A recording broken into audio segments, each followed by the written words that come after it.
Pronto. Quero dar boas-vindas, boa noite para todos vocês. Boa noite, Oscar, boa noite, pessoal.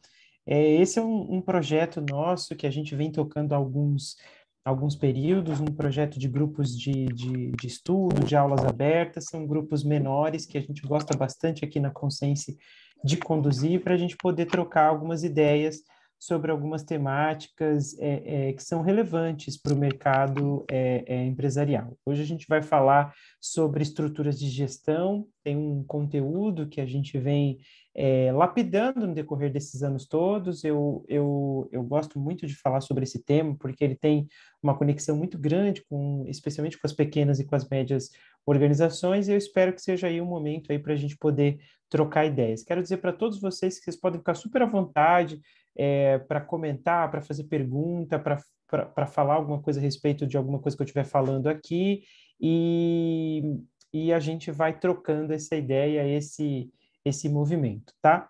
Eu vou compartilhar aqui a minha tela com vocês para a gente poder começar. Deixa eu só colocar aqui direitinho para a gente poder falar.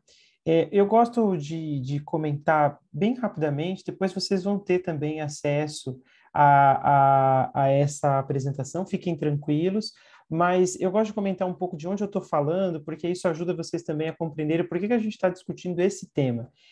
Eu venho trabalhando há mais ou menos 10 anos com projetos colaborativos específicos para transformações organizacionais, especialmente as relacionadas à governança e à cultura organizacional. E nesse período, a gente vem trabalhando também com bastante questões relacionadas a essa ideia de que existe a necessidade, no processo de crescimento de uma pequena e de uma média empresa, de elaborar, de pensar sistematicamente, de maneira intencional, o que a gente está chamando aqui de estruturas de gestão. E a gente, especialmente esse tema que a gente vai falar hoje, ele vem de uma perspectiva, de uma percepção minha nesses anos de trabalho, de que existe um momento que a gente precisa chegar à conclusão de que esforço e estratégia não são suficientes. Parece uma coisa absurda isso que eu estou falando aqui, mas não significa que essas coisas não são necessárias, mas o que a gente vem percebendo no decorrer dos anos e na nossa atuação com pequenas e médias empresas é que muitas vezes, e muitas das queixas que chegam para a gente no nosso dia a dia estão relacionadas a esse lugar, né? É natural que no início do negócio o esforço, as competências individuais, as habilidades individuais das pessoas são muito necessárias para o negócio crescer, mas chega um momento em que isso não é suficiente para que o negócio se sustente, né? Para que o negócio permaneça, para que a organização realmente dê aquele salto e se torne uma organização longeva de fato, né? Que consiga manter crescimento por um tempo razoável. E olha que muitas vezes existem empresas que ficam muitos anos para perceber e para começar a constatar essa questão, né, do quanto que o esforço individual e apenas a estratégia não são suficientes para manter o negócio num crescimento, com uma cultura saudável obviamente, com uma entrega efetiva do seu trabalho. Eu quero usar aqui como exemplo, para a gente poder discutir um pouquinho disso, e naturalmente conectar esse tema com as estruturas de gestão, que é o nosso assunto, né? De um cliente, é um caso real, esse que eu vou usar aqui com vocês. Eu só não vou citar, obviamente, por questões de confidencialidade, o nome dessa empresa, mas o caso, eu vou contar aqui o caso hipotético do João, né? Imaginar que o João é um empresário, ele é fundador de uma pequena empresa, e após alguns anos já de crescimento consistente, também com uma equipe de ponta, com pessoas competentes, com recursos financeiros até em níveis razoáveis, o negócio desse José, na verdade é o José, né, João, passou a não atingir as expectativas de crescimento. Então, imaginar que aqui a gente não está falando de uma empresa que começou a dar prejuízo. A gente está falando de uma organização que começou a não crescer mais nos níveis que eles estavam acostumados a crescer, e mesmo tendo diversos elementos a favor desse crescimento, como um bom entendimento do modelo de negócio, um bom desenvolvimento de uma estratégia, bons recursos financeiros, uma boa equipe, aquela empresa começou a não atingir mais as expectativas de crescimento. Esse é um tipo de demanda que a gente recebe muito, né? Que a gente vê muito aqui na Consciência, que chega muito para a gente, e eu quero discutir um pouquinho dessa ideia com vocês. Além de saber isso que eu comentei sobre a empresa de José, vamos entender um pouquinho mais desse contexto que eu vou trazer para vocês algumas informações sobre essa empresa do José. É uma empresa de médio porte, ela tem aproximadamente 35 funcionários e 10 anos de história de crescimento efetivo, né? Inclusive crescimento de 2 dígitos na maior parte desse tempo. Possuía um bom produto e as condições de mercado também eram favoráveis na ocasião, mas o crescimento parou de acontecer. Passou a apresentar um aumento de reclamações de clientes nos últimos 2 anos, perda de participação no mercado também, e uma diminuição da satisfação do cliente, que já era, inclusive, medido. Então, você vai entendendo que tem aqui uma certa maturidade desse negócio interessante. Após 2 anos com esse crescimento menor, a empresa também começou a perceber um aumento no turnover, então a saída de pessoas e a incidência de conflitos entre as áreas, de problemas de comportamento também entre as pessoas. Por último, a empresa também começou a ver diminuir a produtividade e uma dificuldade de implantar medidas para solucionar os problemas de resultado. Essa dificuldade estava relacionada em algumas situações de resistência, de dificuldade de implantação, de falta de comprometimento. Então, só para ilustrar que esses acontecimentos eles foram acontecendo em cadeia, né? Então, não foram todos de uma vez, mas uma coisa foi se modificando e levando a outra no decorrer do tempo. Então, esse é o contexto do José, o tipo de problema que a gente tem recebido. E antes de comentar um pouco mais a respeito de como que esse problema do José chegou para a gente, como é que isso foi acontecendo, eu quero abrir aqui para vocês um questionário. Esse questionário é para ouvir um pouco dos desafios que vocês estão vivendo nesse momento. É uma enquete simples, eu vou mandar aqui no chat do Zoom, quem vocês acessarem aqui o chat, se vocês clicarem no link do que eu mandei agora, ou usarem o celular para apontar a câmera aqui no QR Code que eu estou mostrando na tela, vocês vão conseguir acessar essa enquete. E a ideia é que vocês coloquem ali algumas palavras-chave. Quem quiser também, não quiser entrar diretamente, quiser comentar o que colocar lá no chat, pode comentar. Eu vou tirar aqui a tela para vocês, para poder observar aqui o que vocês responderam. E se alguém quiser comentar alguma coisa, abrir o microfone sobre desafios parecidos com esses que eu estou mostrando aqui do José que vocês estejam vivendo, vocês podem comentar para mim. Alguém quer falar alguma coisa sobre isso? Boa noite também para quem chegou depois. Ana, Suzana, Isabela, estou aqui vendo que vocês chegaram já aqui com a gente.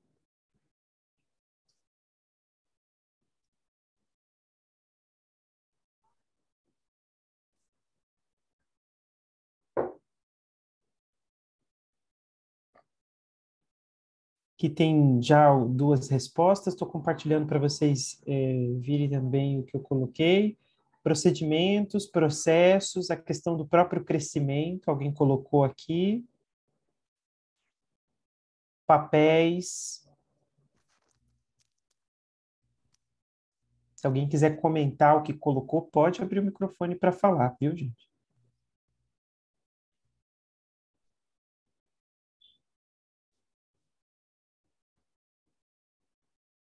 Integração apareceu aqui também.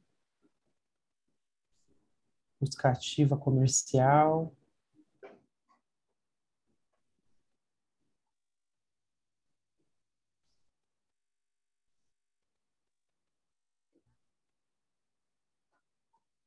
Interessante, né? Tem algumas coisas até que se relacionam aqui, né? Quando a gente fala, por exemplo, de procedimentos, processos, papéis, de alguma maneira essas coisas estão muito próximas. Crescimento, integração são questões parecidas com as que o José trouxe, né? Nesse exemplo, nesse caso real que eu estou trazendo aqui para vocês. Alguém colocou ali pessoas, é, é, outra pessoa colocou reestruturação. Interessante isso, no sentido, se eu entendi bem, no sentido de fazer algum tipo de transformação na estrutura da organização, né?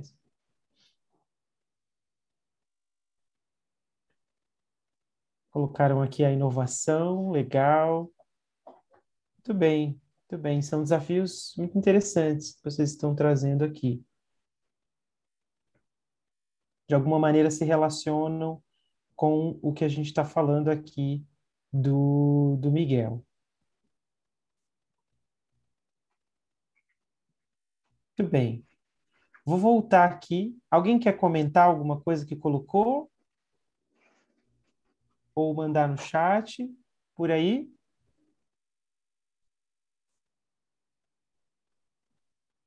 Muito bem. Vou seguindo aqui, tá? Se vocês tiverem dúvidas, podem comentar.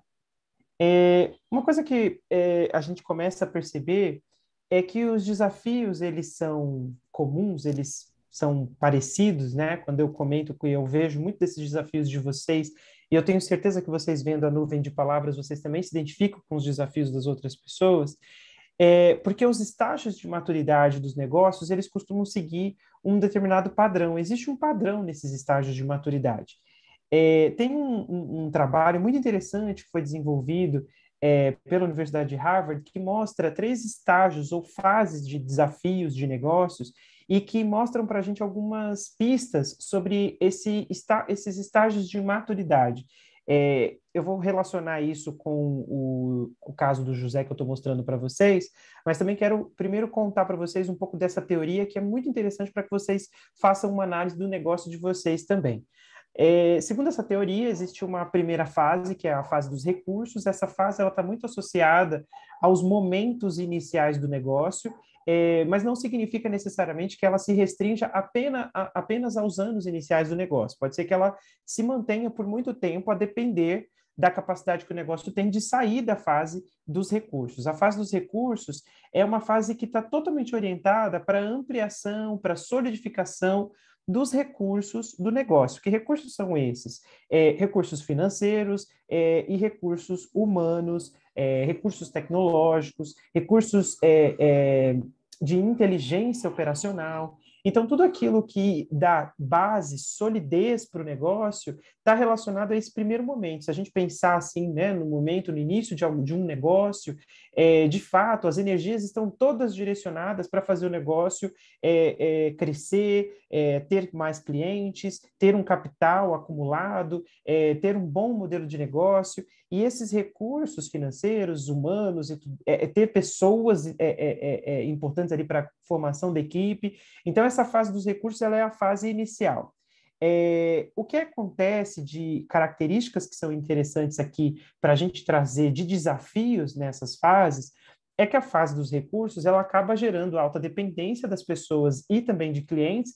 Por que que acontece isso? Porque você tem uma equipe menor, então geralmente existe uma alta dependência desses indivíduos que fazem parte do time. Quer dizer, se uma pessoa numa equipe de 3 pessoas, 4, 5 pessoas sai, até numa equipe de 10, de 15 pessoas, se a empresa ainda estiver nessa fase de recursos, quando uma pessoa dessa sai, ela leva consigo os conhecimentos dela e isso pode prejudicar o conhecimento coletivo da organização. Da mesma maneira, cliente, né? Você tem uma carteira de cliente menor, então a fragilidade da saída de um cliente ela é maior.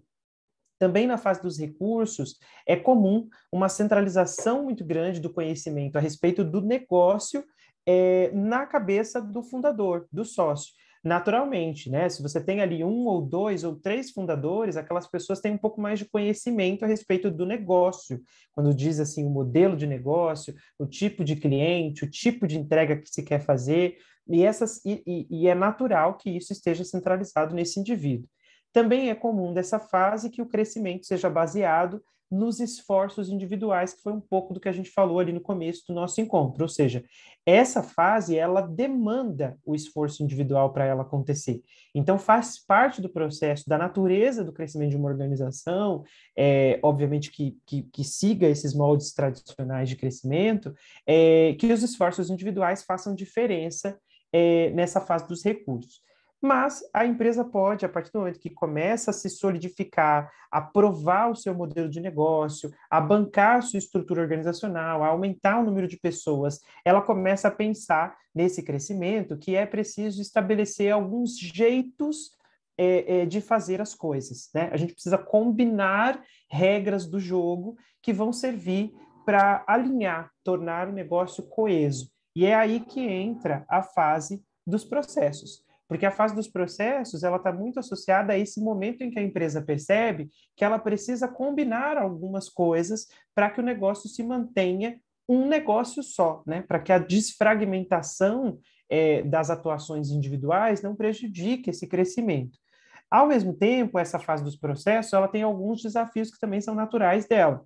Então, a gente tem aqui um excesso de controle e centralização das decisões nos indivíduos e não no processo. Então, essa fase dos processos, ela ainda revela que o que tem poder dentro da organização são as pessoas e não os processos. A gente tem um aumento dos conflitos das questões relacionais, naturalmente, porque se até aqui as pessoas tinham na sua capacidade, habilidade, no seu esforço individual, o sucesso dentro da organização, à medida que eu tenho processos, eu preciso combinar um jeito que não necessariamente agrada a todos. Então, eu começo a ter, dentro dos processos, conflitos tanto de performance, quanto conflitos de entendimento, quanto conflitos de ideias mesmo, né, dentro do negócio, nessa construção. Não, aqui não necessariamente isso é ruim, mas isso é uma questão, né, que precisa ser tratada, precisa ser gerenciada, e aumenta também o retrabalho e os problemas de satisfação do cliente, que são naturais do interesse de ter processos, né? Então, muitas das vezes, ali na hora que a empresa está percebendo que precisa sair dos recursos e ir para a fase dos processos, ela começa a fazer isso porque ela quer melhorar a satisfação do cliente, ela quer diminuir retrabalho, ela quer diminuir problemas de operação, dependendo do tipo de negócio que se executa, e a fase dos processos ela vai tentar resolver, tratar essa questão. A partir do momento que se tem processos e que a empresa começa a ter mais claramente as estruturas definidas, regras de como se atende o cliente, como que se faz pagamentos, como é que se opera na fábrica ou como se opera o serviço, a gente começa a perceber falta de outras coisas. E o que é muito interessante nessa metodologia das fases é que a gente vai percebendo que a gente começa a perceber a importância de algumas coisas depois que a gente resolve outras, né? Então eu começo a perceber, por exemplo, a partir do momento que eu tenho processos, uma ausência de coordenação e unidade organizacionais muitas vezes. Então algumas empresas, apesar de ter processos, não têm coesão ou unidade nesses processos, são processos que estão desfragmentados dentro da organização. A gente tem um cliente que é uma outra empresa, não essa do José, que eles têm documentação e processos da maior parte do trabalho, né, no processo de atendimento ao cliente. Mas esses processos eles foram pensados no decorrer dos anos de maneira isolada por pessoas distintas e sem uma integração efetiva. Então, você tem lá uma documentação muito bacana dos processos, por exemplo, de prospecção da fase comercial do negócio. Você tem processos interessantes de serviço de atendimento ao cliente, é uma empresa que tem SAC, né, que prestadora de serviços. Você tem processos, por exemplo, de escalabilidade, no sentido de escalabilidade não, de escala. Eles chamam de escalation, mas é no sentido de ter um protocolo para quando o cliente demanda que o atendimento seja escalado dentro da organização, mas esses processos eles não se conversam adequadamente. Então, essa ausência de coordenação desses processos é uma característica do início da fase dos valores. Também é característico dessa fase as lideranças serem mais ausentes, com foco operacional em excesso. Isso vira um problema para a organização, porque começa a se perceber a importância de uma liderança que seja realmente liderança, né, que não trabalhe excessivamente no operacional. Então, mesmo com processos, ainda é possível que as lideranças carreguem essa característica operacional demais, né?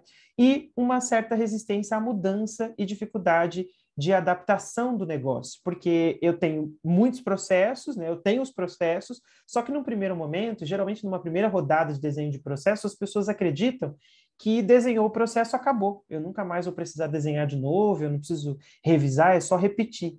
E esse é um pensamento que não combina com o mundo que a gente vive. Então, a fase dos valores, ela vem trazer essa necessidade da gente pensar em adaptabilidade, a gente pensar em flexibilidade, a gente pensar em aprendizado contínuo, né? A gente começar a pensar nos valores centrais da organização que vão incentivar e vão delimitar os processos também.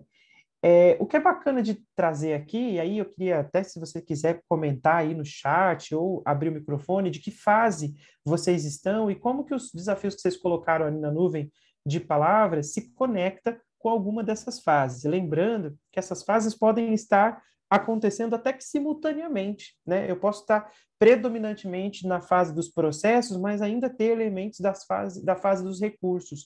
Essa teoria aqui, ela vai ajudar, inclusive, vocês a perceberem qual que é o lugar, né, de maturidade do negócio de vocês, da empresa onde vocês trabalham. Vou dar o exemplo aqui do José, né? A empresa do José, ela já estava consolidando a fase dos recursos, já tinha consolidado, já se provou como um negócio sólido, mas estava amargando na fase dos processos. Mesmo crescendo, estava com dificuldade de resolver essa fase. Não havia conhecimento adequado sobre as necessidades dos clientes, então isso é um desafio bem inicial da fase dos processos, e também não tinha muita clareza sobre papéis por parte das pessoas. Teve alguém que colocou na nuvem de palavras papéis, né? Isso é uma questão, um momento muito importante, né? Da fase dos recursos para os processos, a gente começa a demandar clareza de papéis, a gente começa a perceber a importância de ter, claros os papéis dos indivíduos aqui. E havia ainda uma centralização excessiva no papel do José, que, apesar disso, não se posicionava adequadamente. Então, apesar de ter uma centralização no papel dele, ele ainda não se posicionava especificamente como sendo esse gestor principal do negócio, né? Isso acontece muito com fundadores, né? Eu venho trabalhando nesses últimos 10 anos com empresas pequenas e médias, especificamente familiares, e a gente vai percebendo o quão desafiador é para o empresário se assumir nessa posição de líder principal do negócio que ele próprio criou, né? Alguns acabam indo para a linha da centralização, do controle excessivo, muitas vezes, isso tem várias possibilidades de explicação, e outros acabam negando essa função, né? Esse papel de executivo, de CEO, de presidente, como vocês podem querer chamar aí no lugar de vocês. Então, aqui um pouco do que estava acontecendo com o José nessa relação com as fases e com os desafios. Alguém quer comentar alguma coisa por aí? Muito bem. Se vocês colocarem alguma coisa aqui no chat, aí eu abro para ver, tá? Mas tem alguns aprendizados importantes desse momento, né? Eu me lembro que quando a gente conheceu essa empresa de José, quando a gente conversou e começou a discutir essas situações, esse momento da empresa do José, a gente começa a perceber, e aqui eu quero trazer para vocês alguns aprendizados que essa percepção das fases pode trazer para a gente e que vai ajudar a gente a entender melhor a questão das estruturas de gestão daqui a pouco. A gente não deve medir o sucesso do negócio apenas pelo resultado positivo ou pelo resultado negativo do caixa, né? Muitas vezes a gente está acostumado a ver, tá, deu resultado positivo, deu resultado negativo, a gente já define o sucesso de uma organização. Quando, na verdade, se a gente está falando de uma organização que precisa sobreviver ou viver, vamos dizer assim, na linha do tempo, você naturalmente vai ter na linha do tempo altos e baixos de caixa. Então, se você não avalia outros elementos dentro do processo organizacional, você vai ter, obviamente, uma gestão muito sob demanda, né? Muito baseada naquilo que está acontecendo no caixa. Uma outra coisa também interessante é que não apenas aquilo que a gente está perdendo, mas aquilo que a gente deixa de ganhar também precisa entrar na conta, e muitos empresários não consideram isso, né? O que está acontecendo no meu negócio que impede que eu ganhe mais do que eu estou ganhando, né? No sentido não financeiro, tá, gente? Estou falando em todos os sentidos, inclusive o financeiro. Então, você precisa olhar para o negócio de uma maneira que seja mais sistêmica. A gente vai falar um pouco disso daqui a pouco. Um outro aprendizado aqui é que em algum momento o esforço individual e a estratégia não são mais suficientes. A gente precisa perceber que existem estruturas de gestão que precisam ser criadas, existem elementos que são até invisíveis aos nossos olhos, assim, no dia a dia da organização, e que vão afetar diretamente o resultado do negócio, e não apenas o nosso super interesse e esforço individual em fazer dar certo e uma boa estratégia, né? Inclusive, tem uma frase que a gente vai usar daqui a pouco, uma paráfrase dela, do Peter Drucker, que ele disse, né, que a cultura devora a estratégia no café da manhã. Então, muitas vezes a gente pode ter uma boa estratégia, mas se a cultura do negócio ela não tiver apta, ela não tiver alinhada, ela não permitir, ela não entregar o melhor contexto para essa estratégia, isso vai, obviamente, afetar a capacidade de cumprir aquela estratégia. Vou dar um outro exemplo para vocês que a gente tem visto muito nos clientes ultimamente, né? Com essa coisa toda da pandemia, da quarentena, da transformação acelerada que a gente passou no último ano em relação ao trabalho digital, muitas organizações têm tido muita dificuldade de conseguir dar conta de liderar as pessoas nesse ambiente totalmente digital. E aqui não é só uma questão de aprendizado das ferramentas, mas também uma questão de predisposição cultural, né? Muitas vezes o negócio tinha uma cultura que já era uma dificultadora das relações mais autônomas, geograficamente distantes, e isso, obviamente, afeta o resultado de como essa organização consegue gerenciar suas pessoas, garantir comprometimento, engajamento, satisfação nesse período de pandemia, de distanciamento e tudo mais. O aumento da equipe não significa necessariamente o aumento da produtividade e da capacidade de entrega. Esse também é um aprendizado que o José traz ali no seu momento de fase dos processos, né? Muitas vezes, nas empresas que estão na fase dos recursos, contratar um indivíduo faz muita diferença, né? Você está na fase dos recursos, de repente vem uma pessoa nova, aquilo faz uma diferença muito grande, é uma equipe pequena. Mas quando a gente começa a chegar na fase dos processos, em que os resultados, a produtividade, ela não é uma conta matemática simples, né? A gente tem cultura, a gente tem relacionamentos, a gente tem os processos, a gente tem visão, a gente tem consciência, a gente tem uma série de outros elementos que afetam a produtividade, e aí eu acho que o fato da gente não estar dando conta do trabalho, necessariamente, se eu trouxer uma pessoa, vai resolver. E é aqui que a gente presta atenção e começa a se frustrar como líder, né, como empresário, fala, meu Deus, mas eu contratei uma pessoa e não adiantou, né? Minha produtividade não aumentou proporcionalmente como poderia, quando eu imaginava que ia acontecer. Então, a capacidade de entrega e produtividade, elas começam a ser uma coisa um pouco mais complexa de se alcançar à medida que o negócio vai avançando para a fase dos processos e para a fase dos valores. Outro aprendizado importante, uma organização em crescimento passa a produzir os seus próprios problemas. Decisões que a gente toma no negócio hoje sedimentam ou vão trazer situações futuras que podem se tornar problemas. Vou dar um exemplo aqui do pouco do que eu estou falando aqui até aqui, né? A própria esforço individual, né? Aquele desejo que a gente como líder tem de contribuir, de resolver, de fazer as coisas para que as coisas não aconteçam equivocadamente, não deem errado no nosso negócio, chega um momento dentro do crescimento da organização que ele pode se traduzir em centralização excessiva, ele pode dificultar a capacidade de aprendizado dos outros indivíduos. Então, quando a gente começa a ver uma organização crescendo, a gente vai percebendo que ela própria, o seu sistema, produz muitos dos seus problemas, né? Muitos dos problemas organizacionais estão relacionados e são criados dentro da própria organização.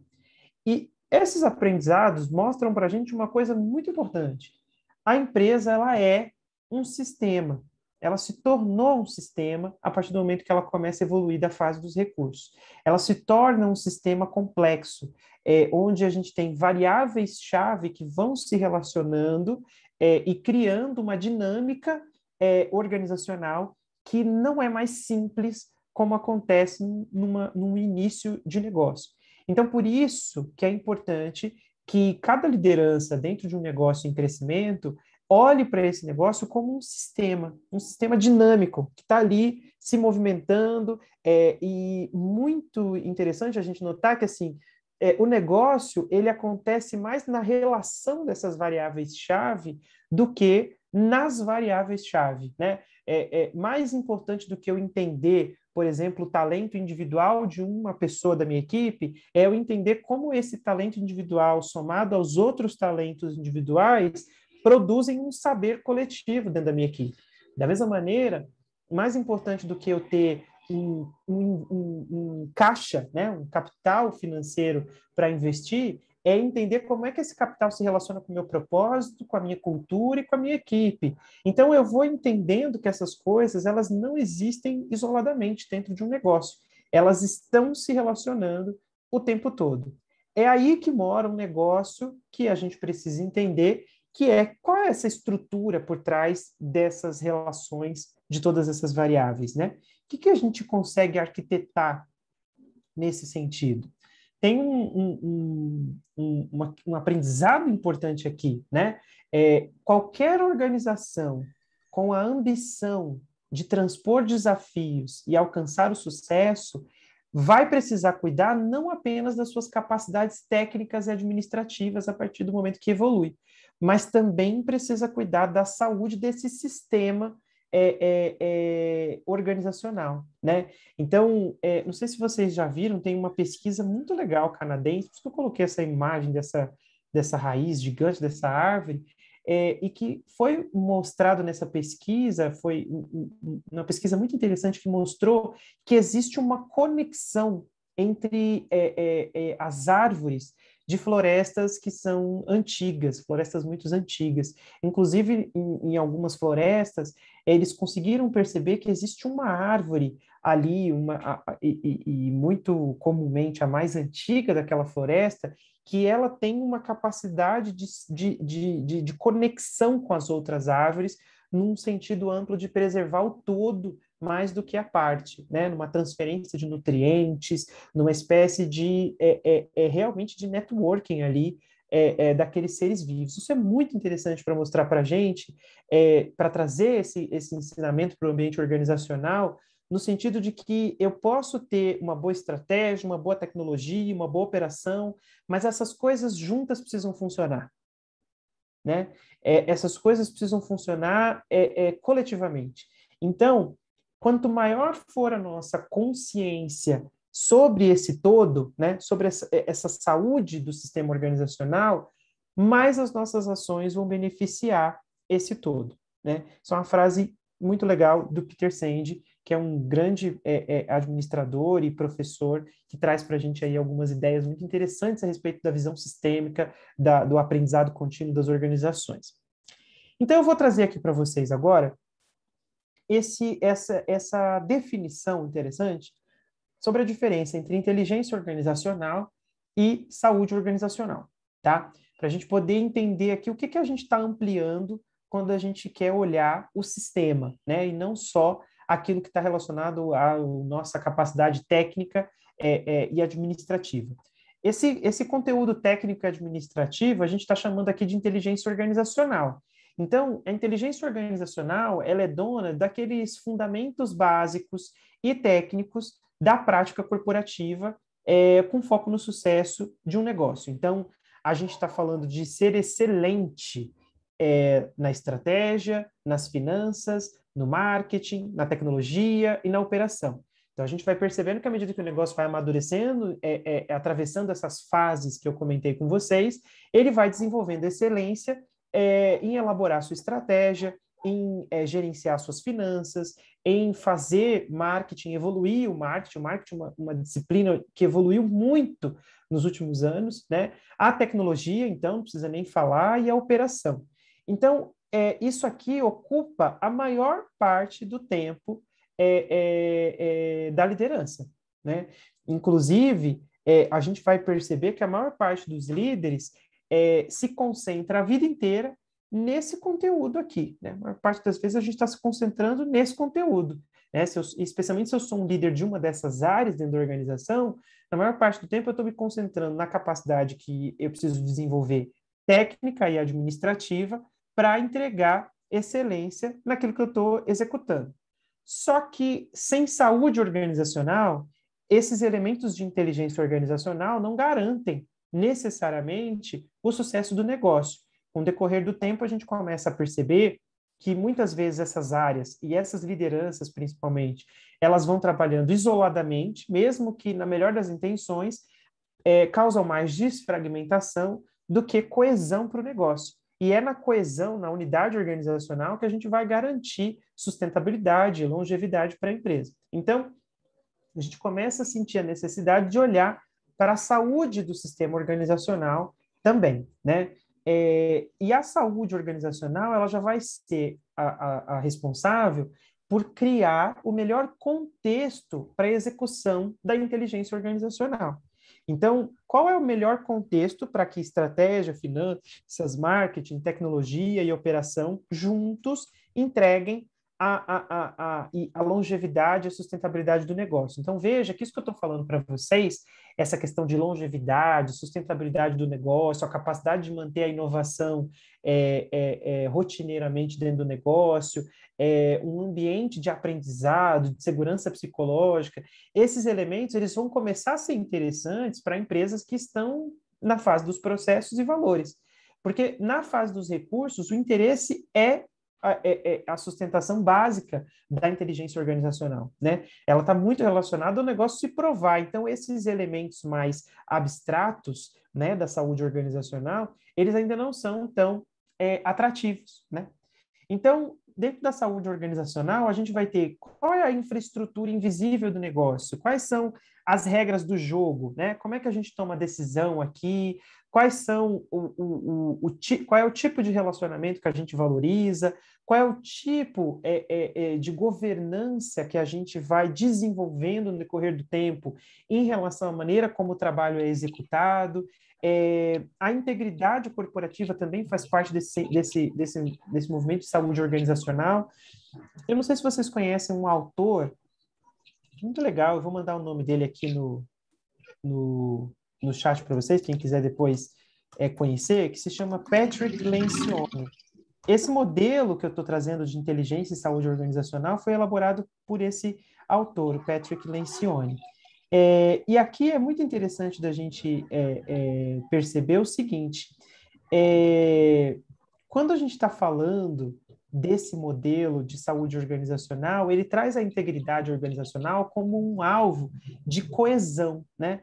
Mostrando muito que quando uma equipe não é coesa, ela acaba gastando bastante tempo trabalhando pelos interesses individuais.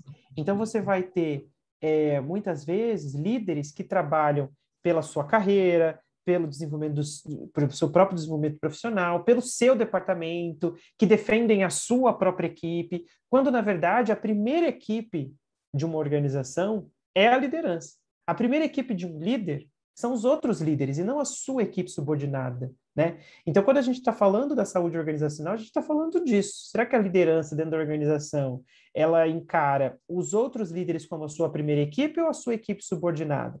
Então, o grau de conexão e coesão da liderança também tem a ver com saúde organizacional.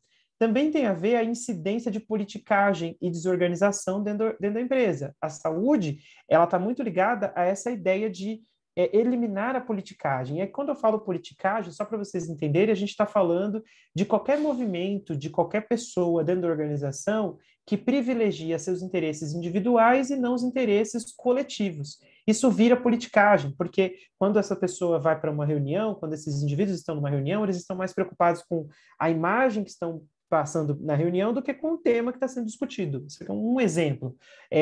Dificilmente uma equipe de liderança que tem muita política entre si vai topar situações de conflito caloroso, onde uma pessoa vai arguir a outra e mostrar o que está equivocado. Esse nível, né, de segurança psicológica só é construído quando a gente diminui os níveis de politicagem e de desorganização.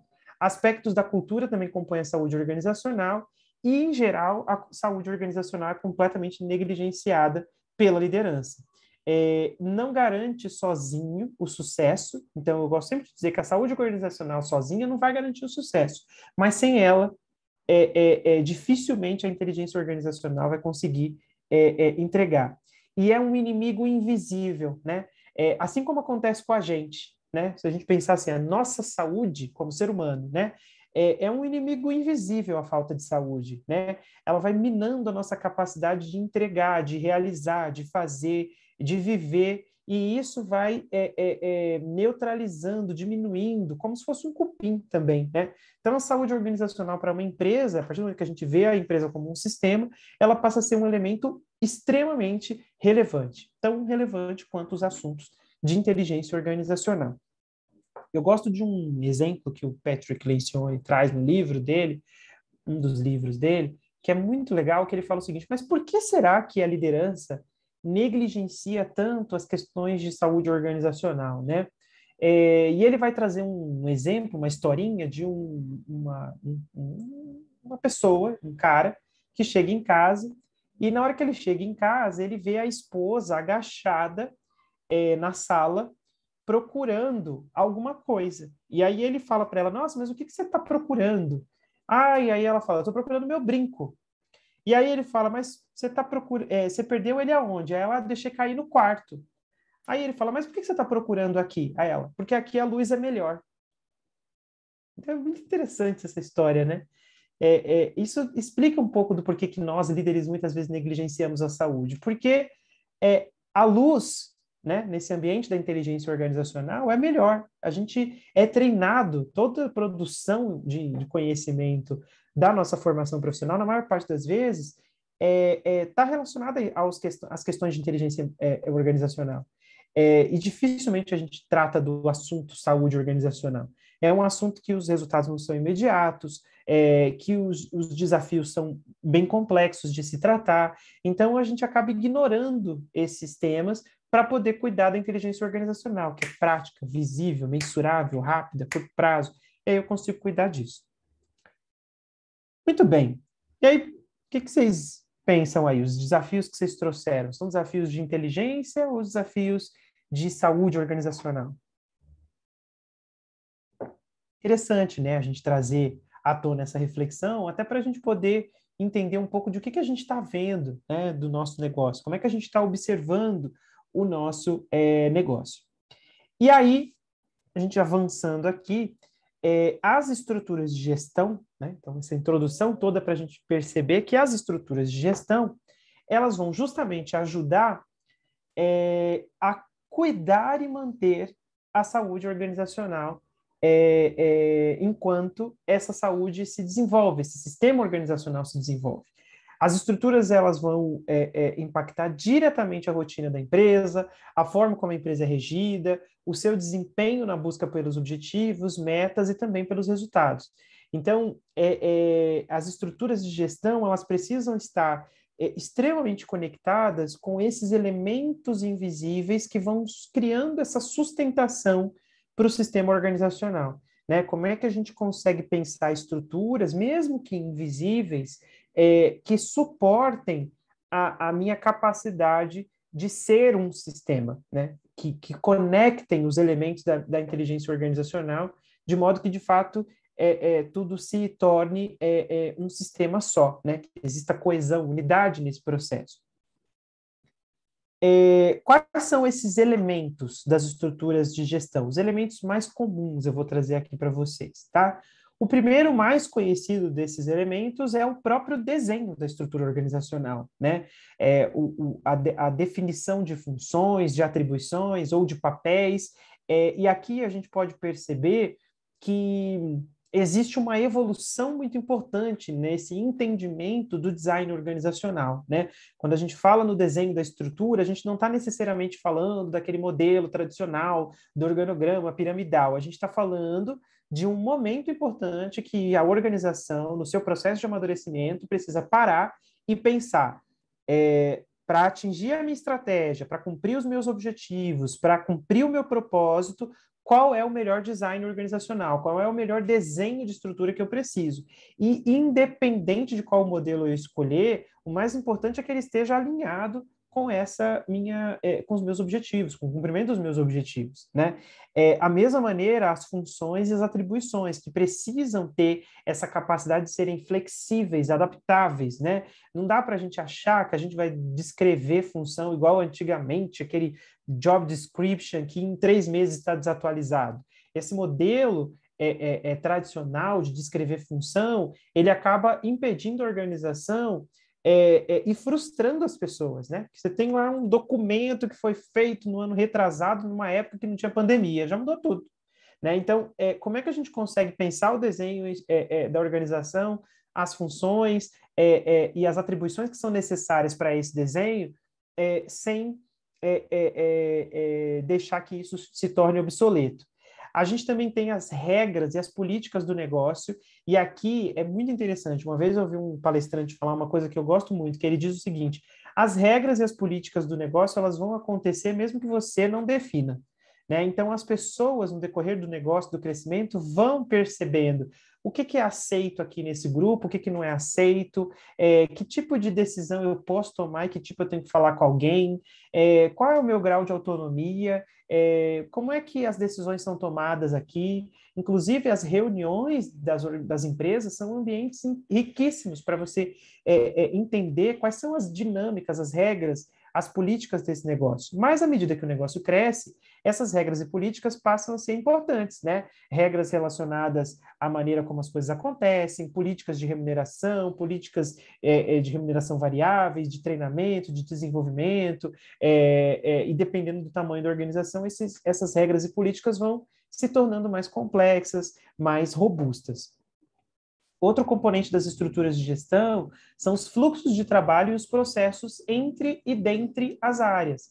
Então, um fluxo de atendimento ao cliente, os fluxos de operação, de PCP, todas as estruturas processuais da empresa também estão relacionadas às estruturas de gestão.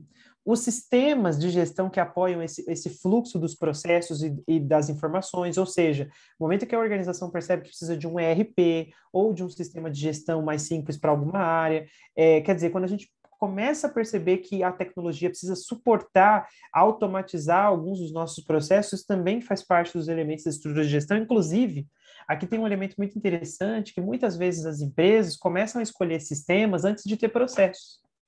Então, eu tenho muito caso de cliente que vem para a gente nesses anos todos com esse modelo, né? Olha, tentei 2 sistemas aqui, ERP, e deu errado, e aí a gente vai ver quando foi que você parou e pensou nos processos da organização. Muitas das vezes a gente tem dificuldade de achar um sistema porque a gente não sabe o que a gente precisa, a gente não sabe qual é o nosso processo.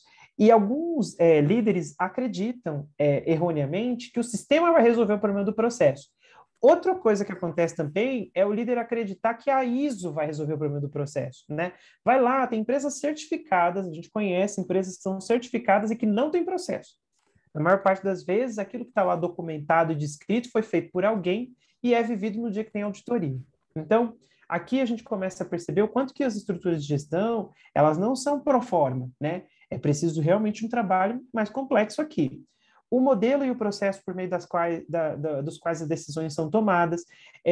Isso aqui é um elemento pulo do gato, porque faz parte das estruturas de gestão e da saúde organizacional, mas é pouco percebido, que é o seguinte: as decisões no meu negócio são tomadas seguindo um protocolo que foi pensado ou elas são tomadas da maneira que a gente sempre tomou, né? A gente chega aqui uma decisão, a gente precisa tomar. Exemplo, a gente percebe, desculpem, que a gente precisa revisitar os nossos produtos, a gente precisa recriar os nossos produtos, aprimorar os nossos produtos. E a gente precisa decidir qual produto que a gente vai começar, qual produto que vai ser a prioridade. Essa decisão é tomada como?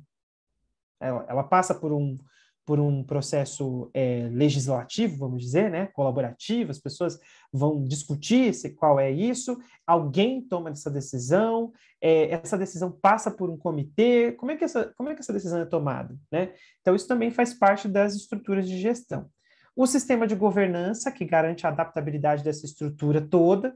Então, a governança está muito relacionada a esse sistema por meio do qual as regras de jogo são estruturadas e são revisadas periodicamente. Né? Eu gosto muito de um administrador, investidor e autor chamado Anderson Gods, que fala muito sobre governança na nova economia, e ele vai trazer um elemento muito interessante, porque muitas organizações pequenas e médias acham que governança é um assunto de gente grande, de empresa grande, né? E não percebem que a governança ela é adaptável, né? Eu posso adaptar, inclusive o próprio IBGC traz elementos muito interessantes, né, a respeito de como que a governança pode funcionar numa empresa pequena, numa empresa média, numa empresa grande, se tornando mais complexa à medida que o negócio se torna mais complexo. Então, vejam como vai se conectando essa ideia de perceber a empresa como um sistema que está o tempo todo dinâmico, evoluindo, e eu começo a pensar nas estruturas de gestão como elementos que vão apoiar o negócio a se tornar, de fato, um sistema evolucionário, né? Um sistema que percebe, que aprende e evolui. Percebe, aprende e evolui. Os indicadores que medem coesão e evolução organizacional também fazem parte das estruturas de gestão. Então, tem bastante coisa, né? As estruturas de gestão, elas não são coisas pequenas, né? A gente poderia também chamar de estruturas de gestão e governança, mas a gente vai trazer aqui um pouco desse olhar amplo sobre as estruturas de gestão. Desprovidos de consciência sobre o sistema organizacional, a gente acaba agindo de uma forma muito simplista, ao acaso, e isso causa mais insalubridade do que cuidado, né, do que saúde organizacional para o negócio. Então, aqui vale a pena refletir, né, se a gente vive alheio a esse elemento sistêmico do negócio, a essa percepção de que o negócio é um sistema, a gente acaba agindo de uma maneira muito simplista, olhando de novo para os fragmentos do negócio, né? Para esses pedaços, e não para o negócio de uma maneira inteira, né? E dinâmica.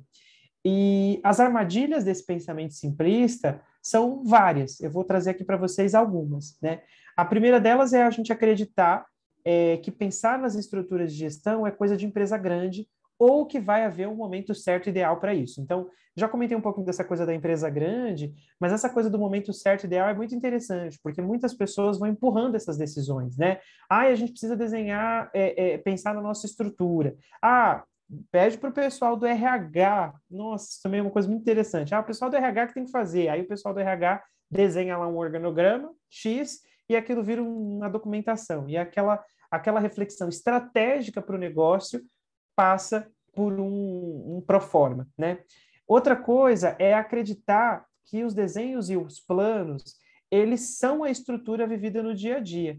Aqui é uma coisa muito interessante. Existe um descompasso entre a estrutura real e a estrutura formal, né? Então, o desenho da estrutura organizacional, ele precisa não ser só um desenho, ele precisa de um processo que vá constantemente garantindo que ele está se adaptando ao desenho real, né? Porque, na realidade, as dinâmicas na relação do dia a dia da organização, elas vão se modificando, então elas não ficam sempre igual aquele desenho das caixinhas que a gente faz do organograma, né? A mesma maneira as funções. Então é importante que a gente entenda que os desenhos e os planos, eles não são a estrutura vivida efetivamente no dia a dia, existe um descompasso entre eles. Também uma armadilha acreditar que após a comunicação de uma nova estrutura, de um novo papel, de uma nova política, de uma nova regra, de um novo sistema de governança, que automaticamente as pessoas vão viver de acordo com aquilo dali. Né? Se a gente considerar, por que eu trouxe esse conteúdo também da maturidade, das fases de maturidade, né? A fase dos recursos, dos processos e dos valores, para a gente perceber que muitas vezes o que faz a gente ir bem numa fase atrapalha a gente ir bem na outra. Né? Então, o esforço individual, a centralização que é natural da fase dos recursos, é um empecilho para a fase dos processos. Então, a gente precisa entender que é natural no negócio que a gente precise reeducar as pessoas a todo momento que o negócio passa por uma evolução, porque as pessoas vão aprendendo de acordo com o que vai sendo demandado pelos desafios do dia a dia do negócio.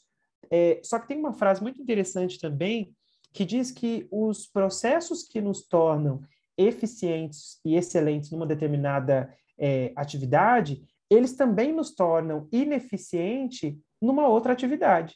Né? Por exemplo, a gente tem clientes que passam anos, a gente tem um cliente, por exemplo, que tem uma experiência enorme, super sólida, no atendimento de empresas públicas. Todos os processos dessa empresa foram criados e orientados para atender empresas públicas, com a cultura da empresa pública, para o cliente da empresa pública. Então, o que acontece que aconteceu no decorrer do tempo é que existe uma dificuldade de atender empresas privadas, porque são outros perfis e os processos foram estruturados de uma maneira diferente. Então, no momento em que a empresa começa a demandar a necessidade de atender empresas privadas, ela precisa reeducar, reescrever, repensar o seu modelo organizacional, sua estrutura, seus processos e os desenhos. Então, esse pensamento ele é importante para a gente poder entender e fugir dessas armadilhas aqui, né? Outra armadilha é acreditar que a estrutura, por si só, vai definir a dinâmica da relação entre as pessoas. O que eu quero dizer com isso? Por exemplo, a gente precisa olhar para os papéis da organização separados das pessoas. Né? Papéis são papéis fundamentais, essenciais para o cumprimento de uma estrutura, de um objetivo de negócio. E pessoas são pessoas, as pessoas executam esses papéis, elas não são esses papéis. Então, quando a gente começa a olhar para isso, a gente precisa fugir dessa armadilha que acredita que ao desenhar um papel, ao descrever, ao definir um papel, por exemplo, um papel de vendas e um papel de marketing, eu automaticamente defini a relação entre esses papéis. Como é que marketing interage com vendas? E isso não é verdade. Eu preciso também pensar na dinâmica entre esses papéis, como é que eles se relacionam dentro da organização. E, por último, uma outra armadilha que eu quero destacar aqui é acreditar que a estrutura é algo à parte do resto do negócio. Isso é muito comum, que é aquela história que eu comentei agora há pouco de terceirizar o desenho da estrutura, o desenho dos papéis para uma área da organização e fazer isso apenas por proforma ou obrigação. Eu vejo, inclusive, que muitas empresas começam a pensar que precisam de um desenho, de um organograma, na hora que pensam em implantar uma ISO, ou na hora que contratam alguém de recursos humanos, ou alguém que vai trabalhar na área de qualidade, e não pensa na estrutura como um recurso estratégico do negócio, né? A maneira como eu organizo o meu negócio para cumprir os objetivos estratégicos. Pensem aí entre vocês, né, com vocês mesmos, não precisa responder. Mas qual foi a última vez que vocês ou a empresa de vocês repensou a estrutura organizacional, o desenho do organograma nos últimos 4 anos? Faz sentido para vocês que nos últimos 3 anos, 2 anos, as mudanças que a gente vivenciou de mercado, elas provocam mudanças nos objetivos e nas estratégias das empresas que precisam, no mínimo, reavaliar suas estruturas organizacionais? E aí, a gente olhou para isso nesses últimos anos? Se a gente não olhou, tem alguma coisa errada, porque a gente precisa olhar para isso sempre, né? Então, aqui tem algumas armadilhas interessantes. Vamos pegar o caso do José, vamos voltar aqui para o caso do José que eu estava explicando para vocês, nosso cliente aqui servindo de exemplo. Existia um desenho de organograma nessa empresa do José, mas quando surgiam problemas reais, as pessoas não sabiam quem consultar, pois a prática era outra. Sabe aquela história de que na prática a teoria é outra? Então, isso aqui é aquilo que eu comentei, né? Eu tinha um desenho, ele era só um desenho. Na prática, as pessoas não sabiam muito bem a quem procurar, a quem consultar, e isso dificultava a vivência do organograma. O trabalho ele até que era realizado muito bem, porém, cada entrega seguia um padrão diferente, a depender de quem estava cuidando. Então, você tinha ali mais de um indivíduo executando o mesmo papel dentro da organização, só que cada um executava a sua maneira, de acordo com a sua experiência, com a sua vontade, com o seu bom senso, e isso trazia uma desfragmentação importante ali para o negócio, que não conseguia sequer medir, né? Como é que eu vou medir por exemplo, o meu atendimento, a entrega do meu serviço, se cada um do meu, se cada pessoa ou se cada departamento faz um trabalho completamente distinto, né? Uma outra coisa é que muitos processos só eram vividos quando havia auditoria ou dependiam de muita supervisão e de controle. É aquela história do processo só para auditoria, que a gente comentou agora há pouco. E também havia falta de clareza e excesso de suposições sobre metas e objetivos. Vocês sabem que tinha uma outra empresa que a gente fez um ano retrasado, se eu não me engano, um diagnóstico, e a gente conversando com uma pessoa nessa empresa, era uma pessoa que trabalhava no Contas a Pagar, né? A gente estava entrevistando as pessoas para fazer um diagnóstico. E essa pessoa comentou com a gente que ela estava trabalhando ali naquela empresa há mais ou menos uns 8 meses e nunca ninguém tinha conversado com ela sobre o que ela tinha que fazer, né? Quais eram as responsabilidades dela. Aí vocês podem pensar, nossa, mas ele era Contas a Pagar, é óbvio. Será que é óbvio, né? A gente começa a olhar para isso, a gente vai ver que existem expectativas dentro de cada negócio para determinados papéis que são diferentes. Existe um modelo base ali, que pode ser muito parecido entre uma empresa e outra, mas existem questões que são muito diferentes. Como, por exemplo, né, se eu estou trabalhando no contas a pagar e eu tenho um determinado número de contas para pagar no dia e eu não tenho dinheiro suficiente para pagar essas contas, quem que define qual conta vai pagar e qual conta não vai pagar? Qual é a política de negociação? Como é que a gente negocia essas nossas contas com os nossos fornecedores? Como é que a gente faz para poder planejar o pagamento das contas? Então, vocês vão percebendo que existem elementos subjacentes às funções que não são óbvios, né? E essa pessoa, para se proteger, porque paralelo a isso, essa organização tinha uma cultura muito de culpabilização, de medo, né, das pessoas de fazerem alguma coisa errada, porque o medo era muito punido. Essa pessoa tinha baixado no Google, ela disse que pesquisou no Google, o que eram as responsabilidades de uma pessoa de contas a pagar e tinha salvo isso no computador dela, porque se alguém perguntasse ou se alguém reclamasse o que ela está fazendo, ela diria que pesquisou ali. Então vejam que muitas das vezes esse silêncio organizacional sobre alguns temas que são entendidos como óbvios também prejudicam a saúde organizacional. Eu gosto muito de uma visão da administração que transforma a clareza num dos alvos mais importantes do negócio, né? A gente precisa ser exageradamente claro sobre as questões dentro do negócio. Isso ajuda muito no alinhamento organizacional. A gente precisa ser claro sobre propósitos, sobre objetivos, sobre indicadores, sobre função, sobre papel, sobre dinâmicas relacionais, governanças, regras. Então, a falta de clareza, ela prejudica as pessoas de se comprometerem com alguma coisa, porque não está claro, né? A ambiguidade começa a ser muito grande em negócios que não têm clareza. Então, é muito importante esse elemento da clareza quando a gente está falando das estruturas de gestão. Muito bem, alguém tem alguma dúvida, alguma questão, algum comentário até aqui?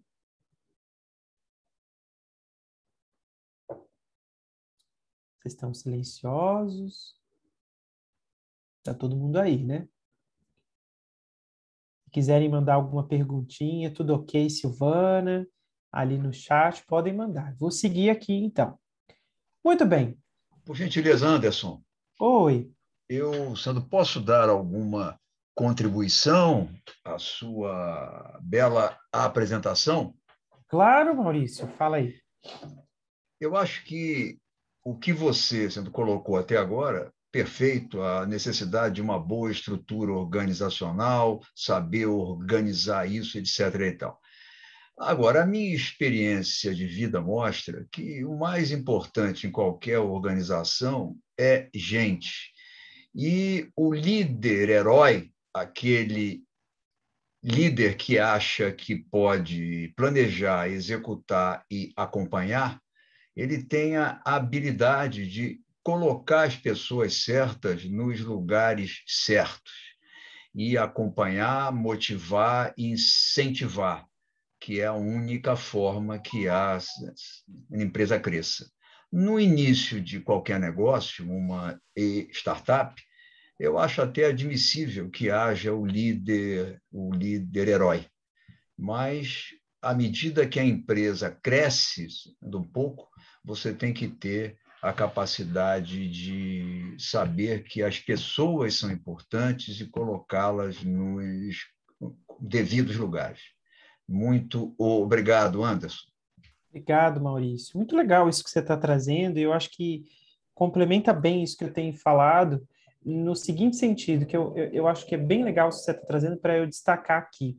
É, de fato, essa postura heróica da liderança, ela é muito necessária, especialmente naquela fase dos recursos, como eu estava comentando, que você tem ali um pessoalismo grande das pessoas que fazem parte do processo, do negócio no começo e tudo mais. À medida que o negócio vai crescendo, se tornando mais complexo, esse pessoalismo ele pode atrapalhar a empresa de ter uma identidade própria, de ter coesão. Então, de fato, eu gosto muito do que você está trazendo, de que a empresa precisa organizar e colocar as pessoas no espaço onde as pessoas serão mais contributivas para o negócio. Isso faz muito sentido.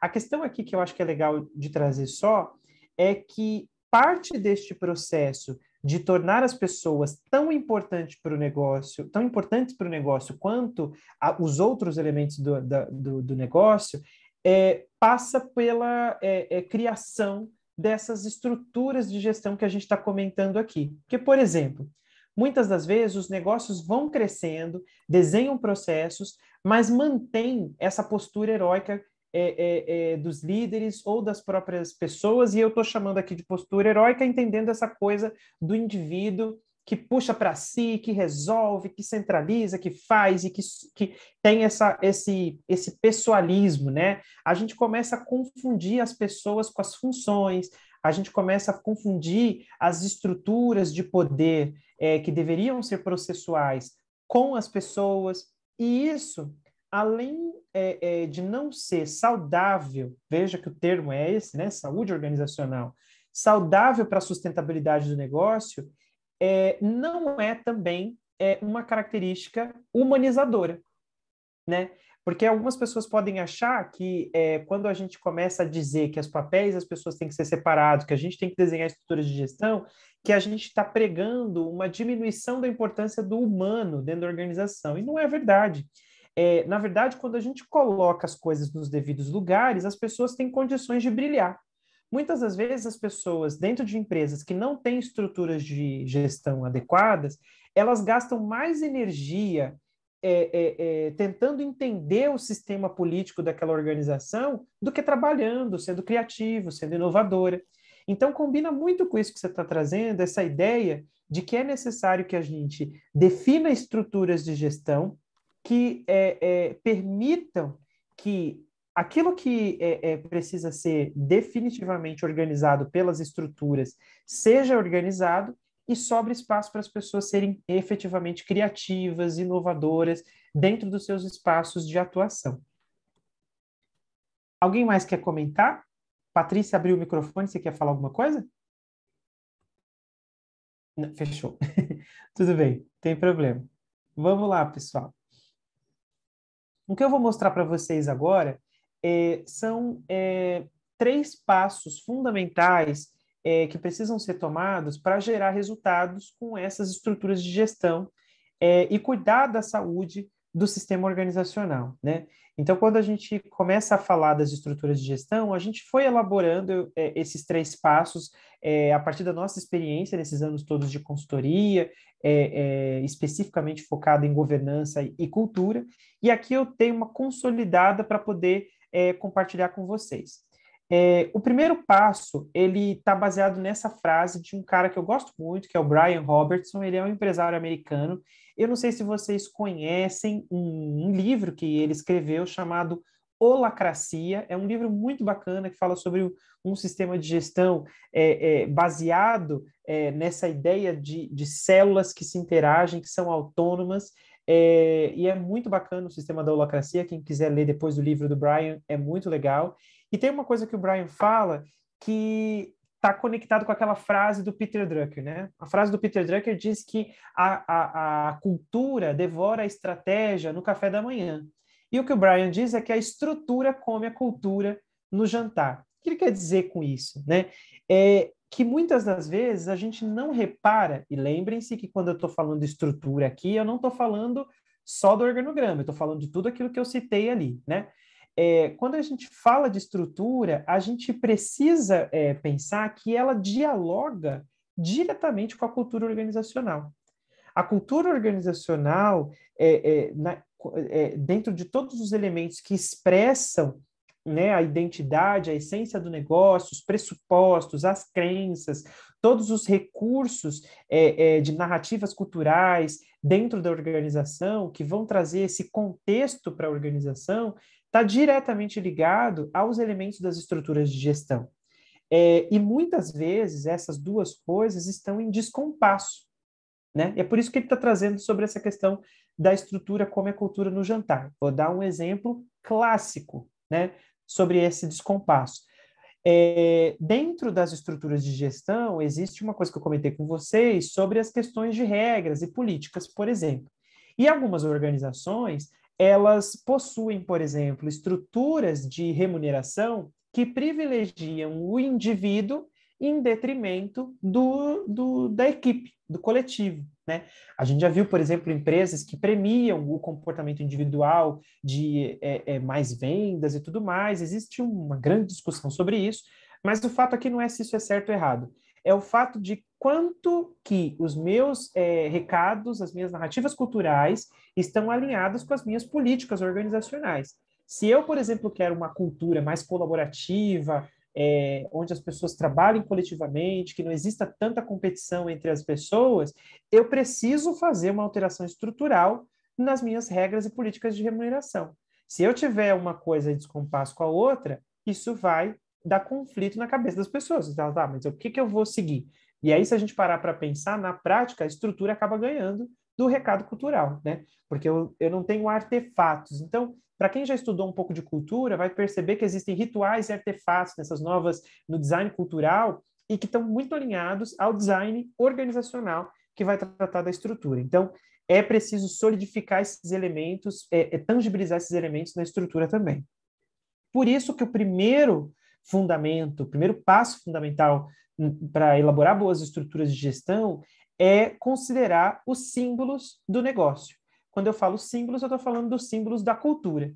Então, as estruturas de gestão, elas precisam estar a serviço das definições mais importantes da empresa. Estes símbolos, eles precisam responder, mesmo que informalmente, a algumas questões importantes. Que questões são essas? Qual é o legado que eu quero deixar com o meu negócio? Quais são os valores e os princípios que devem orientar a qualidade das relações dentro da empresa? Como que eu quero ser reconhecido no mercado? Quais são as diretrizes estratégicas priorizadas nesse momento, nesse instante de organização? Quais são os objetivos do meu negócio? Quais são as metas? Quais são as metas do meu negócio? Então, os símbolos, eles são essenciais para a gente poder elaborar uma estrutura organizacional.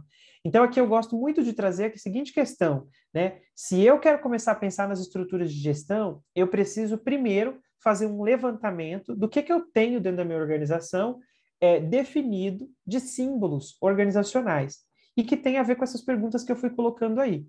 E só depois eu posso pensar nas estruturas de gestão que estejam alinhadas com esses símbolos e que tem a ver um pouco com isso que eu comentei com vocês agora, dessa discrepância que pode haver no sistema de pagamento e também na cultura organizacional. Então, essa reflexão ela precisa ser extremamente relevante para a gente poder conseguir conectar as estruturas de gestão com a cultura do negócio. Então, se você imaginar, por exemplo, qual é o propósito da organização na qual eu trabalho? Será que as minhas estruturas, elas estão alinhadas para entregar isso? Vou dar um outro exemplo. Existem empresas que têm propósitos ou dinâmicas empresariais que são muito rápidas, muito ágeis. E aí essas organizações, por não olhar para a sua própria empresa como sistema organizacional, nunca pensaram na maneira como as pessoas estão distribuídas, na maneira como esse organograma, vamos dizer assim, é pensado. E aí você tem um organograma funcional, simples, piramidal, dentro de uma empresa, num mercado extremamente ágil, rápido, que precisa de mais autonomia na ponta do que essa centralização excessiva nas lideranças. Então, você, ao não conectar uma coisa com a outra, pode prejudicar a capacidade do negócio de cumprir um objetivo ou de ser efetivo na sua dinâmica empresarial ali, né? Então, é interessante da gente ir conectando essas coisas, né? Por exemplo, eu tenho determinados valores organizacionais que foram escolhidos para minha organização. Eu escolhi, por exemplo, o valor de excelência, respeito, cuidado, entre outras coisas, eu tenho ali determinados valores, e um desses valores lá, a excelência que eu comentei. Será que os meus processos, os meus fluxos e procedimentos, eles foram pensados pela ótica da excelência? Como é que o meu processo cumpre a excelência no dia a dia? Outro exemplo que a gente pode pensar aqui, eu sou um empresário, vamos dizer, eu sou dono de uma organização e eu acredito que é muito importante que as decisões sejam tomadas de maneira colegiada. Mas, na ânsia de fazer com que a participação seja um modelo da tomada de decisão na minha empresa, eu acabo exagerando nessa participação e envolvo sempre todo mundo em todas as decisões.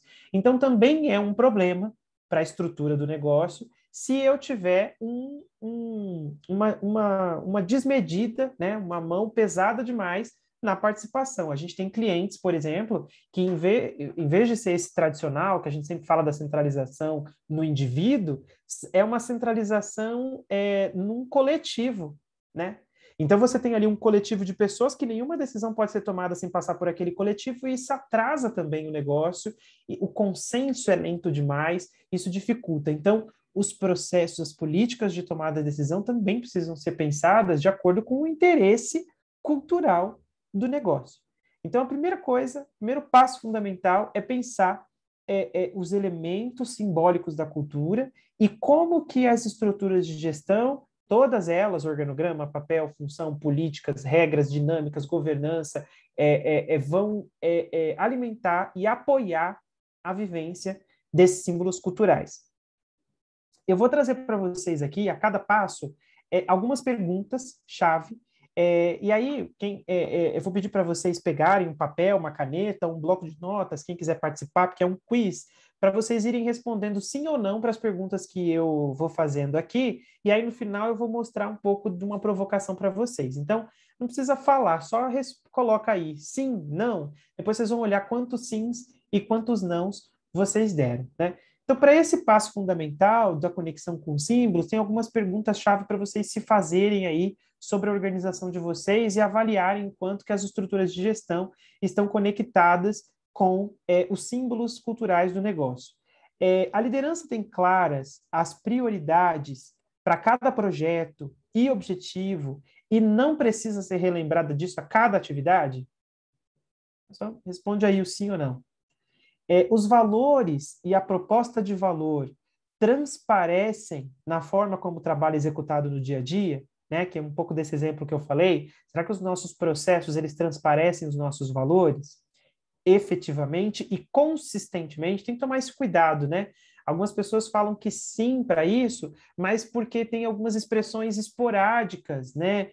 Desses valores, mas aqui é preciso pensar assim, de maneira consistente, a gente transparece os nossos valores no dia a dia do trabalho. São feitas avaliações constantes, sistemáticas, sobre como as estruturas de gestão se conectam ao negócio e as mudanças pelas quais ele passa, Por que isso é importante, né? Se a gente está entendendo aqui, falando de um período de adaptabilidade, de um momento de muita ambiguidade, incerteza, que exagera essa ideia, né? Que mostra, revela ainda mais para a gente essa ideia de que está tudo mudando o tempo todo e os negócios precisam mudar. Da mesma maneira, a cultura é também um elemento dinâmico, né? Que está se alterando o tempo todo, quer a gente queira ou não. Será que a gente está medindo constantemente, avaliando se as estruturas estão, se mantêm alinhadas aos nossos elementos culturais? Então, essas provocações aqui para vocês responderem sim ou não, e depois a gente olha aí para a quantidade de sim, para a quantidade de não. Muito bem. Agora a gente vai para o próximo passo fundamental que eu quero comentar com vocês. Esse passo, eu vou abrir ele com essa frase do Malcolm Gladwell, que é muito interessante, que ele diz o seguinte: se todo mundo tem que pensar fora da caixa, talvez seja a caixa que precisa de conserto, né? Não é as pessoas que precisam pensar fora da caixa.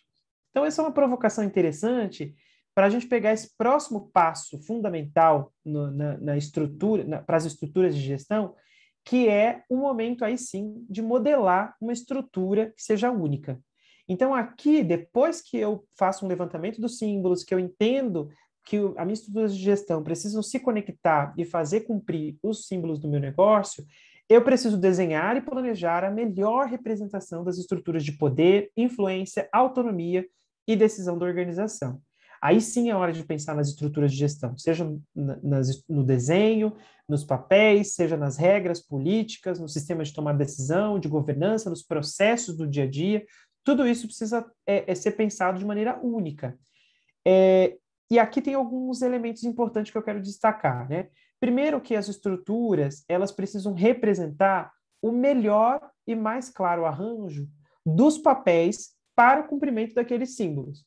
Então, é preciso que a gente sempre leve em consideração que a hora que eu penso as estruturas de gestão, eu penso essas estruturas para o negócio. Elas estão a serviço do cumprimento dos símbolos. Planejamento estratégico, objetivos, valores, propósito, missão, visão, elas estão a serviço de tudo isso, da cultura do negócio também. Então, elas precisam representar esse melhor e mais claro arranjo de papéis. Isso mostra para a gente que os papéis precisam ser pensados para cumprir tudo isso, e não para organizar a quantidade de gente que eu tenho. Vou dar um exemplo. É muito comum a gente chegar em pequenas e médias empresas e quando a gente pede para as pessoas, por exemplo, desenhar um organograma daquela empresa naquele momento, e as pessoas não desenham as áreas onde elas não têm pessoas. E isso é sintomático, porque significa que a empresa não precisa daquela função, daqueles papéis, porque ela não tem aquele indivíduo? Ou talvez aquele papel, aquela função precisasse ser pensada para o negócio, independente de eu ter uma pessoa para executar aquele papel. Como é que aquilo está sendo resolvido? Como é que aquela demanda e as responsabilidades daquele papel estão sendo cumpridas? Então é muito interessante fazer essa avaliação, porque os papéis eles precisam ser pensados independente de eu ter pessoas para cumprir esses papéis. Inclusive, quando eu uso essa lógica, eu tenho uma facilidade maior de planejar o crescimento da minha organização, porque eu tenho controle do que é essa estrutura e para onde eu estou indo.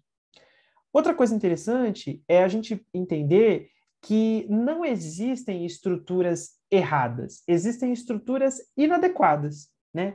As estruturas organizacionais, elas podem ser holocráticas, elas podem ser celulares, elas podem ser matriciais, elas podem ser funcionais, híbridas.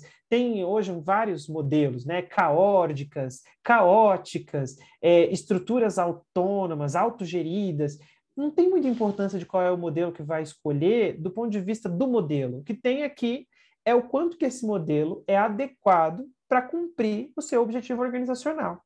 Então, a estrutura ela precisa estar adequada para o modelo organizacional, para o momento de mundo, para o contexto, para a complexidade, para a maturidade da organização, né? Eu vou dar um exemplo para vocês.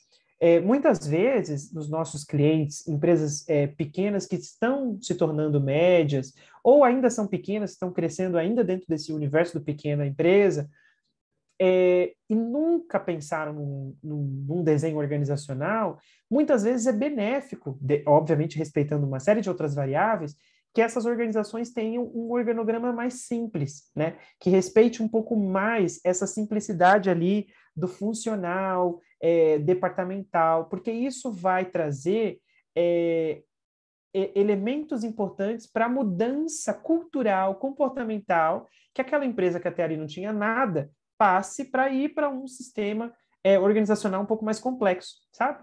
Então, isso também é relevante da gente pensar.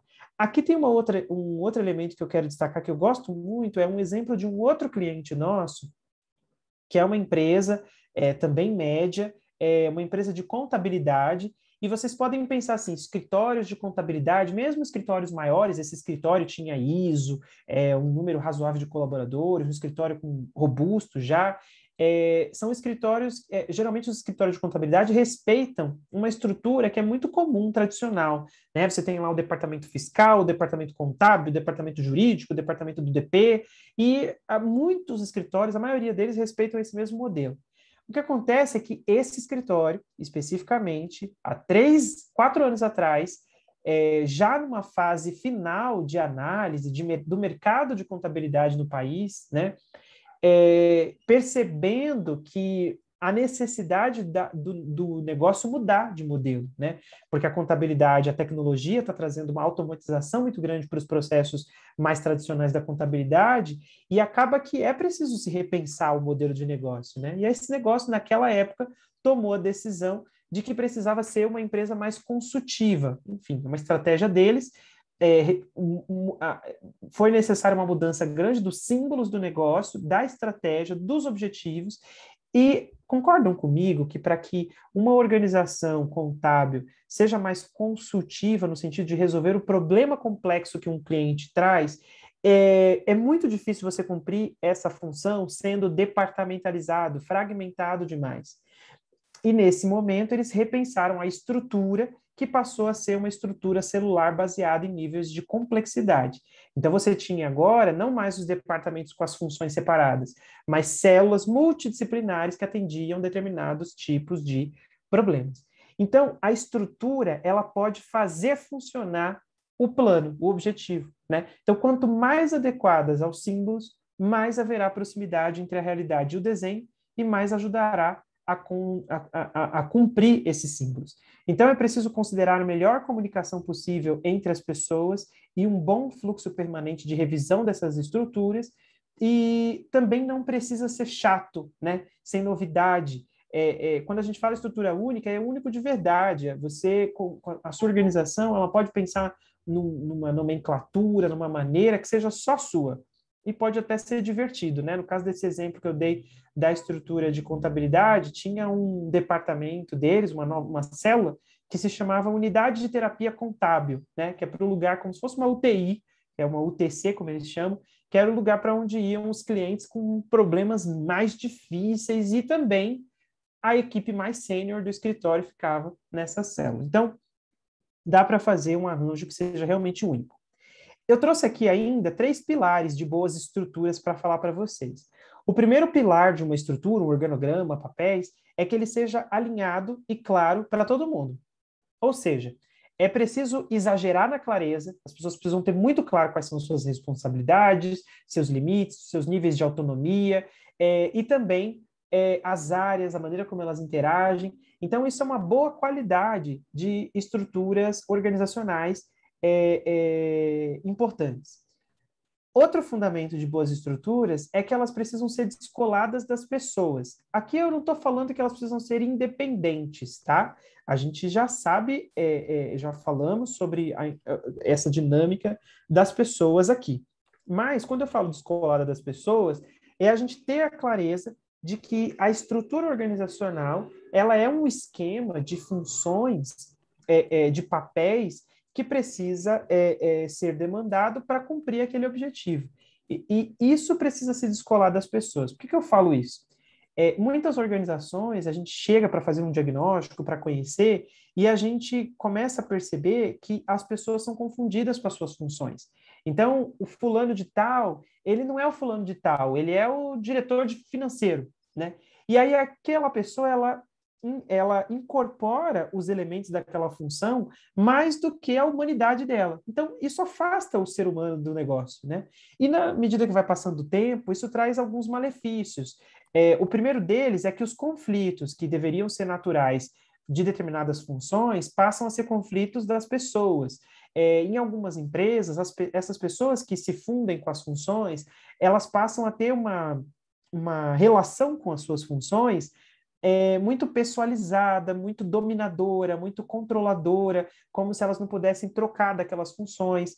Quando o negócio passa por uma transformação, quanto mais as pessoas são grudadas com as suas funções, mais difícil essas pessoas se abrem para novos desafios, para novas questões, né? E quando você tem situações de conflito, por exemplo, se alguém comete um equívoco, ou quando a gente vai fazer um projeto de reestruturação e melhoria na organização, e vai fazer críticas a determinados papéis, funções dentro da empresa, áreas, isso se torna um problema pessoal dentro da organização. Então, é muito importante garantir que as funções e as pessoas sejam coisas distintas, para que tanto uma quanto a outras tenham sua importância dentro do negócio.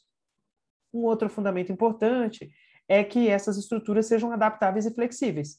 Eu comentei com vocês no começo que o modelo tradicional de pensar as estruturas de gestão, ele também estava baseado no tempo da época, né? Então, a gente tinha na época, se a gente pensar 50 anos atrás, por exemplo, os planejamentos estratégicos eram feitos com outro grau de tempo, pensando num outro momento de mundo. Hoje, a gente faz um plano estratégico para um ano e isso já é muito, né? Em 6 meses o mundo já mudou totalmente, né? A gente tem capacidade de processamento de dados mudando de uma velocidade exponencial, o mercado mudando de uma velocidade exponencial. Eu tenho um cliente que é uma instituição financeira que tinha um planejamento de fazer uma transformação digital e colocar 50% das pessoas trabalhando em home office em 2025. O ano passado já estava 100% da equipe trabalhando em home office. Então, se a estrutura não for também adaptável e flexível, ela vai virar obsoleta. Quanto menos adaptável, quanto menos flexível, mais risco de se tornar obsoleto. Porque em 3 meses, aquele conjunto de responsabilidades do job description tradicional deixa de ser importante, né? Deixa de ser relevante para aquele indivíduo. Então, apesar da gente pensar sim nos papéis e nas responsabilidades, é preciso haver um processo de revisão constante desses papéis, responsabilidades, e isso precisa virar uma cultura, uma prática diária das pessoas dentro da organização, né? Garantir que os seus papéis estão atualizados de acordo com um protocolo específico da organização. Da mesma maneira, a estrutura organizacional. Muito bem, muito bem. Perguntas-chave agora, né? Vão respondendo aí sim ou não, agora para as perguntas-chave desse segundo fundamento aqui. As pessoas da empresa sabem exatamente o que é esperado de suas funções, quais seus objetivos e a conexão deles com os da empresa? As pessoas conseguem tomar decisões e executar o trabalho sem a interferência constante dos líderes? As pessoas têm as competências, as informações necessárias para realizar o seu trabalho de forma efetiva? A gente sabe disso, mapeou isso adequadamente? Existe uma separação clara entre o indivíduo e o papel que executa, de modo que a relação com o trabalho seja menos pessoalizada? Existe um formato claro e permanente de atualização dos papéis e da estrutura à medida que o negócio e seus símbolos mudam e evoluem, né? Um processo de revisão? Respondam aí sim ou não para essas 5 perguntas. E aí, até aqui, o que a gente já falou? O primeiro passo fundamental, os símbolos, define o sentido e o significado da organização. O segundo passo fundamental das estruturas define a infraestrutura invisível da organização, ou seja, quais são os papéis que farão cumprir o sentido e o significado. Agora a gente vai falar sobre uma coisa que é muito importante, que é definir ainda a dinâmica na qual esse sistema vai operar, executar o trabalho e manter-se alinhado e coeso. É aqui que a gente começa a adentrar os campos da governança mais especificamente, porque a gente vai falar sobre as dinâmicas invisíveis e não mais sobre as estruturas invisíveis que sustentam o negócio.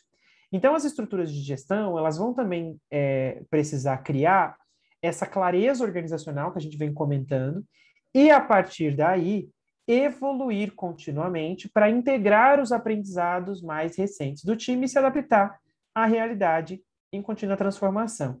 Então, sabe isso que eu comentei agora, de que, além de eu ter estrutura, eu preciso ter uma dinâmica que revise a estrutura?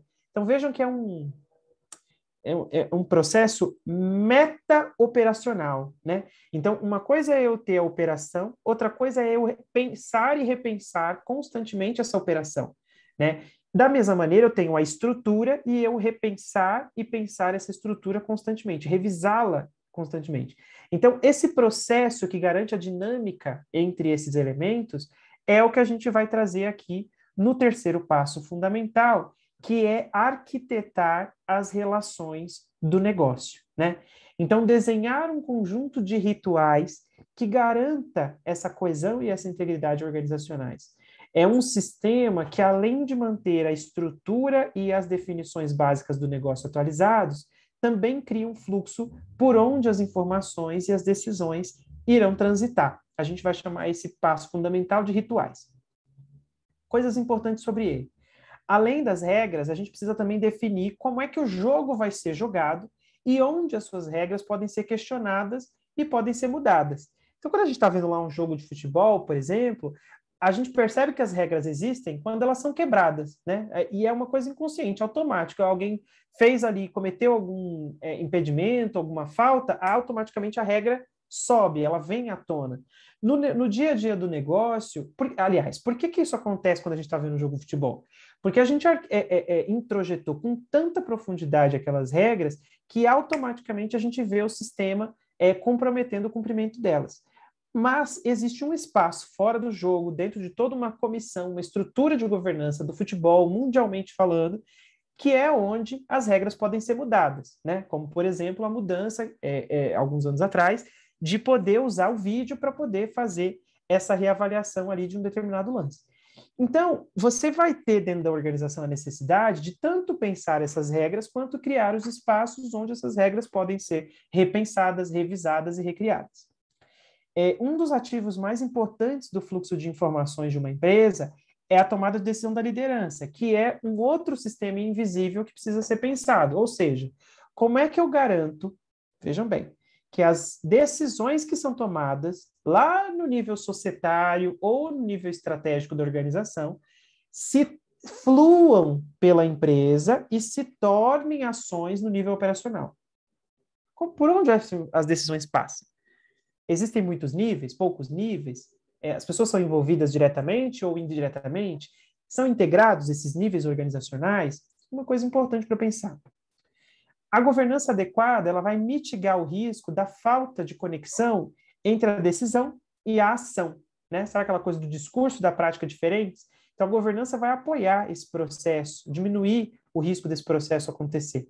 E também da perda do significado no trabalho, porque muitas vezes, quando não existe essa conexão das decisões mais abstratas, filosóficas, lá dos símbolos do negócio, com aquilo que é feito, essa dinâmica não acontece, as pessoas vão perdendo sentido no dia a dia da operação do trabalho. É por isso que a coesão dos líderes, lembra que eu comentei no começo, né? Se você é líder, quem é a sua primeira equipe? Se você, como líder, acredita que a sua primeira equipe são seus subordinados e não os outros líderes, existe um problema, existe uma questão a ser pensada na organização, né? A primeira equipe da liderança são os outros líderes, né, que trabalham coletivamente, como grupo, como liderança, como entidade, em prol do sistema organizacional, da saúde do sistema organizacional. É por isso que a coesão da liderança é tão importante. Inclusive, é o ponto inicial para uma governança que seja realmente evolucionária. Ou seja, as dinâmicas de tomada de decisão dessa liderança precisam promover e apoiar a transformação constante do negócio. E, na maioria das vezes, quando existe essa desfragmentação dessas lideranças trabalhando separadamente, as transformações elas não acontecem como uma unidade. Elas vão acontecendo aos pedaços, aos trancos e barrancos. Aí você tem frustração, politicagem, uma série de questões que atrapalham a saúde do sistema organizacional. Então, a governança vai ajudar a trazer uma estrutura para garantir essa coesão. Aqui os níveis organizacionais, que é o que eu estava comentando, né? A gente aqui na Consenso gosta de incluir esse nível societário, né? O tradicional na administração é usar a pirâmide, né? O nível estratégico, gerencial, operacional. Estou usando isso aqui só para ilustrar para vocês algumas características comuns de organizações quando elas começam a crescer E aí a gente vai ter essas características que são um pouco ruins, né?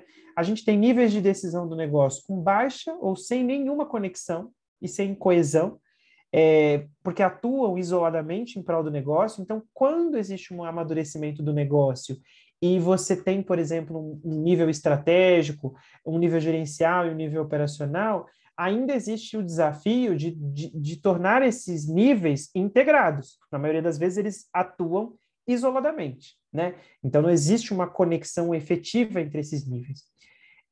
Existe também a ausência de sistemas de decisão coletiva com efetividade na construção de unidade, tanto informacional quanto na busca pelos resultados. Então, sabe, eu converso muito com fundadores ou presidentes de organizações pequenas e médias que reclamam da dificuldade de garantir que as decisões que são tomadas no nível estratégico societário sejam cumpridas lá embaixo no nível operacional, né? Embaixo aqui na pirâmide, né?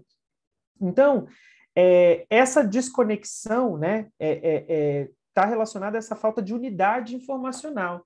Esse telefone sem fio que vai acontecer no decorrer da organização, pela falta de um pensamento intencional de organizar esse sistema de tomada de decisão. A gente também percebe quebras e represamento de informações e decisões, e isso impede a operação de realizar a estratégia também. Então, eu tenho, por exemplo, muitas vezes os recados, eles são dados de maneiras diferentes, para cada liderança no seu departamento diz de uma maneira, ou entende de uma maneira equivocada, falta clareza nessa transferência informacional, e isso vai gerar, ou não é transferido, dependendo do tipo de relação que acontece ali. Então, isso vai atrapalhando a operação de realizar a entrega. E aí, você sabe, né? Tudo isso vai compondo um cenário muito parecido com esse do José, que é a incapacidade de efetivamente se tornar um sistema coeso. E aqui, o que é preciso pensar para organizar? Eu vou dar, inclusive, um exemplo aqui do José, dessa empresa do José que a gente está usando aqui, né? Apesar da empresa do José ter criado alguns comitês entre as áreas, a gente vê aqui essas bolinhas representando esses comitês em cada nível, né? A gente não tem uma integração entre ele. Mas é importante que existam esses comitês, porque eles vão criar uma clareza para o papel e para a alçada daqueles níveis de decisão e vão permitir que a liderança seja um time integrador do negócio.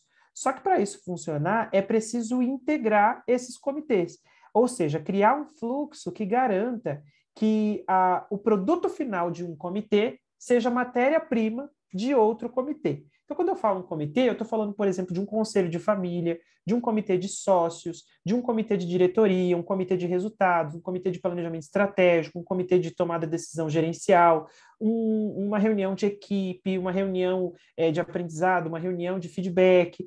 Todas essas reuniões, esses comitês organizacionais, são espaços de diálogo que precisam estar integrados.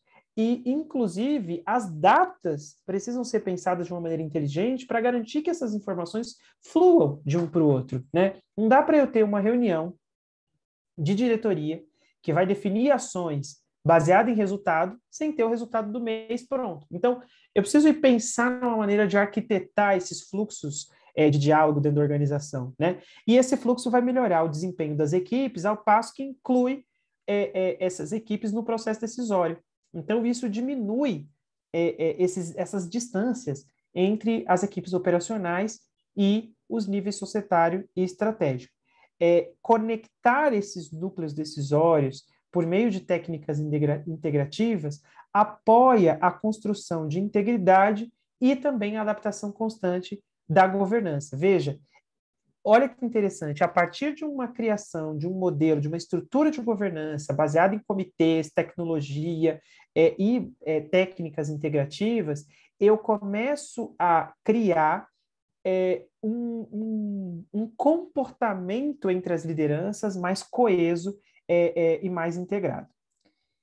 Perguntas chaves aqui para a gente ir fechando esse nível aqui.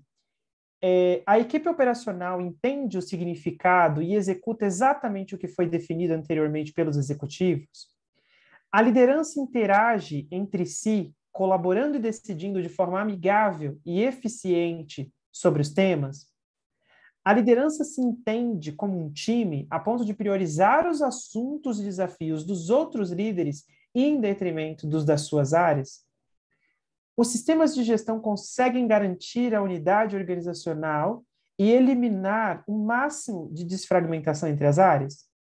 E, por último, a maneira como as pessoas tomam decisões na empresa foi pensada e decidida conscientemente e não de maneira informal e por acaso? Então, respondam aí os sims e os nãos para essas perguntas aqui. Muito bem, muito bem. Caminhando aqui para o nosso final, só para resumir os 3 passos que eu mostrei para vocês, os passos fundamentais para estruturas de gestão que apoiem a obtenção de resultados, passa por a gente pensar os símbolos do negócio, conectar as estruturas aos símbolos e conectar rituais às estruturas. Então, a gente vai integrar esses 3 passos para cultivar saúde organizacional, que é um pouco do que a gente comentou no começo do nosso encontro, e tirar da frente o que impede as estratégias, informações e decisões de fluírem em direção ao sucesso do negócio. Por isso que eu comentei no começo, as estruturas de gestão podem não ser sozinhas responsáveis por garantir que o negócio inove, né? Para inovar, você tem técnica, você tem uma série de outras questões, mas sem estruturas de gestão adequadas, mesmo boas técnicas de inovação podem fracassar. As estruturas de gestão podem não ser responsáveis por aumentar as vendas. Para isso, a gente precisa de estratégia, precisa de bons vendedores, boas técnicas, mas sem estrutura de gestão, mesmo boas técnicas de vendas, mesmo uma boa estratégia, pode também fracassar. Então, isso é muito importante para a gente poder refletir aqui. Que legal, Silvana, essas perguntas são realmente bem poderosas, né? Eu vou mostrar para vocês daqui a pouco o link, vocês vão poder baixar esse material, tem uns outros materiais que você pode se conectar de novo com essas perguntas, tá bom, Silvana? Fica tranquilo. Muito bem, resultados, né? Dessas 13 perguntas, aí tá pegando o gancho do que a Silvana trouxe, né? Se você respondeu não para mais de 5 perguntas, é possível que seus desafios estejam aí minando a saúde do seu sistema organizacional. Então, nesse momento é fundamental que você arquitete e adeque as suas estruturas de gestão. Então, quem respondeu não para mais de 5, são 13, vale a pena refletir isso. Quem respondeu para menos de 5, dá uma analisada, pega essas perguntas de novo para vocês olharem para ela e que legal, né? É sinal de que a sua organização, de alguma maneira, está pensando as estruturas de gestão de maneira interessante. Agora, quais são os resultados de José? Vou trazer para vocês aqui um caso interessante, né? O José trabalhou com a gente trabalhou com a empresa de José por mais ou menos 1 ano e meio, num projeto nosso, como eu falei, ele é um cliente, e a gente desenvolveu estruturas de gestão nesse período, implantamos uma série de elementos ali na empresa de José.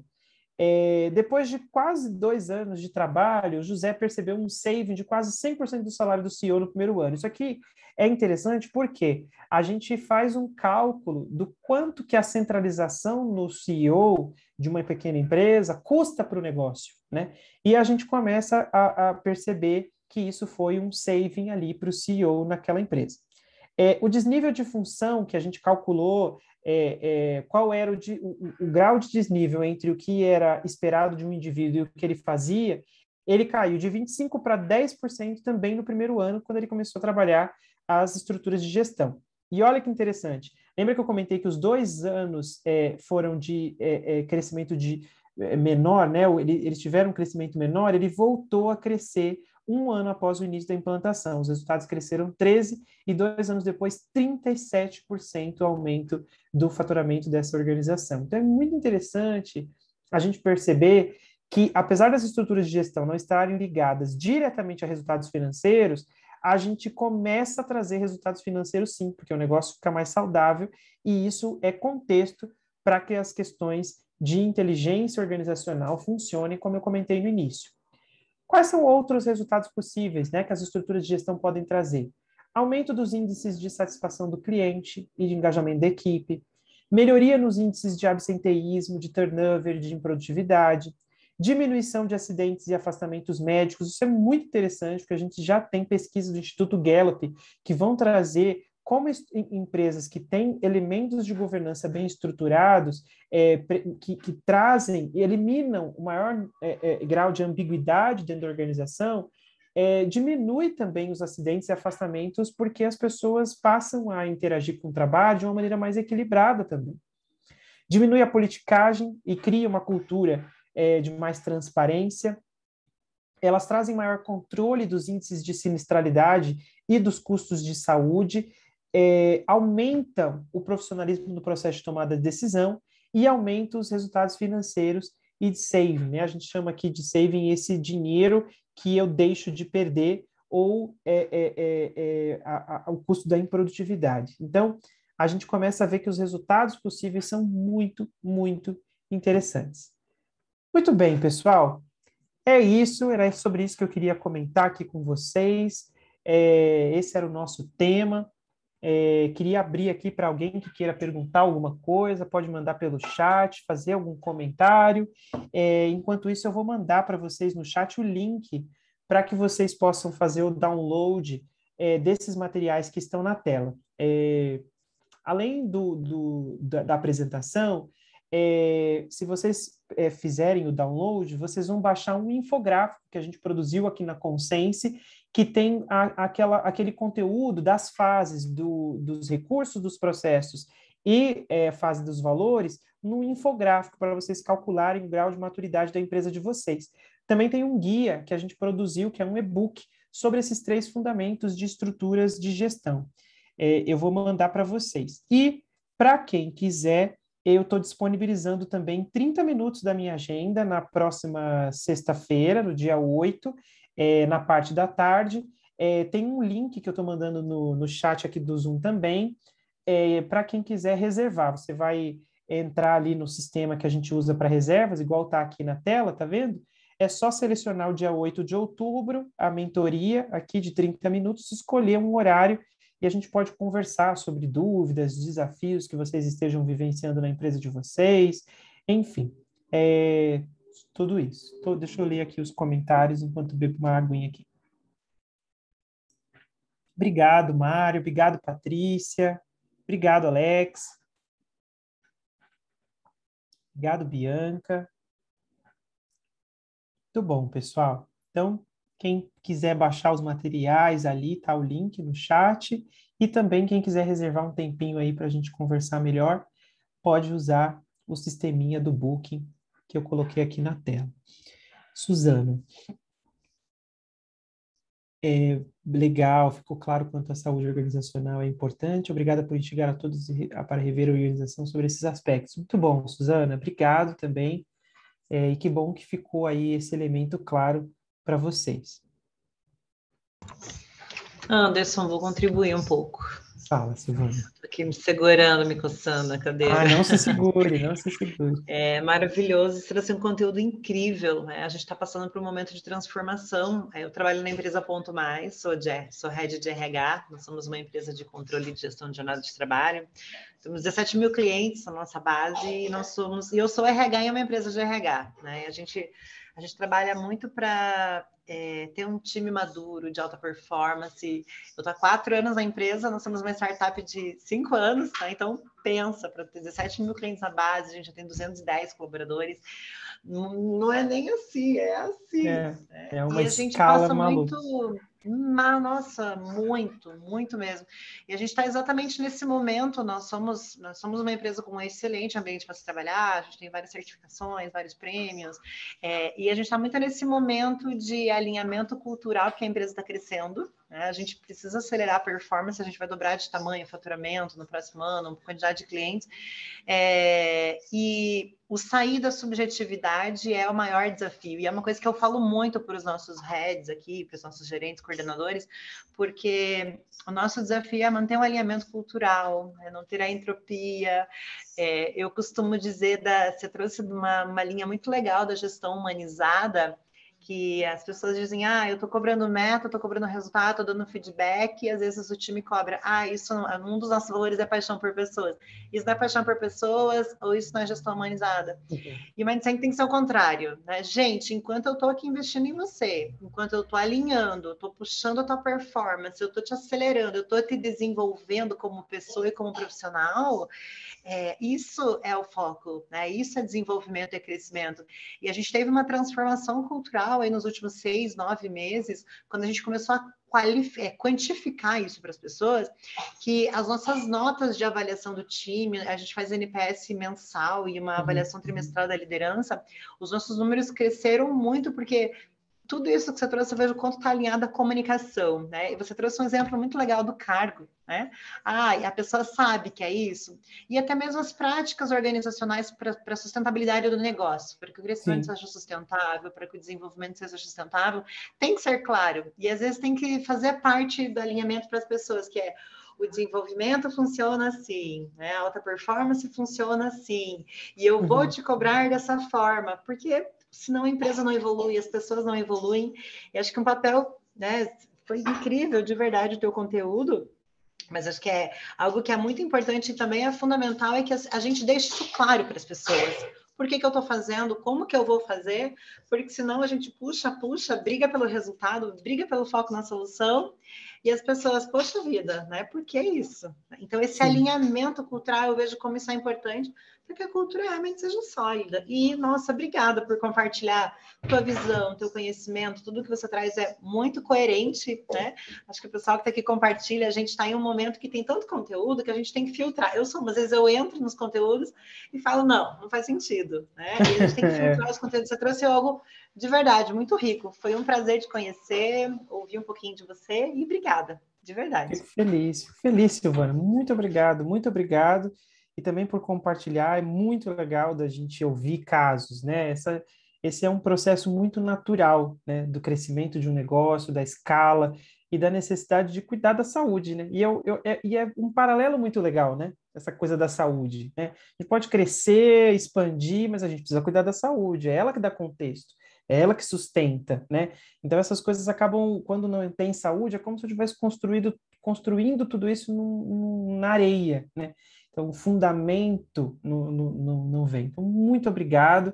Espero te ver aí, ó, se você quiser, tem o link da mentoria, baixa o material, qualquer coisa me chama, podem me adicionar no LinkedIn, estou lá de Anderson Siqueira, tem sempre conteúdo, a gente escreve, tem palestras, e a gente tem um cliente aqui, inclusive, né, Alex? O Alex é um cliente nosso que está aqui no nosso conteúdo. Eu acho que ele deve ter percebido que teve um exemplo que eu dei aí, que foi da empresa que ele trabalha, sem citar, mas ele sabe, né, Alex? Mas ele estava ali no carro ouvindo a gente.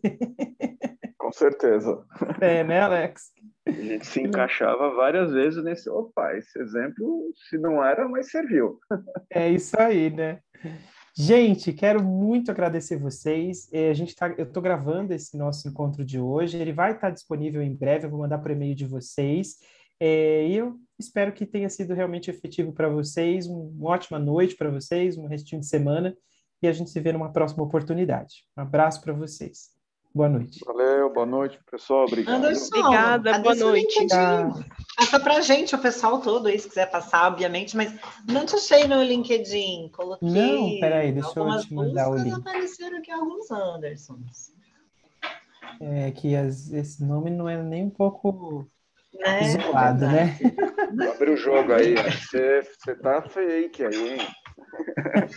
Pode ser. Ih, caiu a casa. Espera aí que eu já vou mandar para você. Eu tô pegando o link aqui que eu nunca... Show. Pessoal, também manda aí. Vamos se conectar e trocar figurinhas, que isso é maravilhoso, né? Quando a gente troca, é muito bom. E aí eu já tô me metendo aqui, Anderson, no nosso não tem encontro. problema. Ó, eu mandei o link do meu aí, vê se você consegue. Tomar a liberdade de mandar o meu.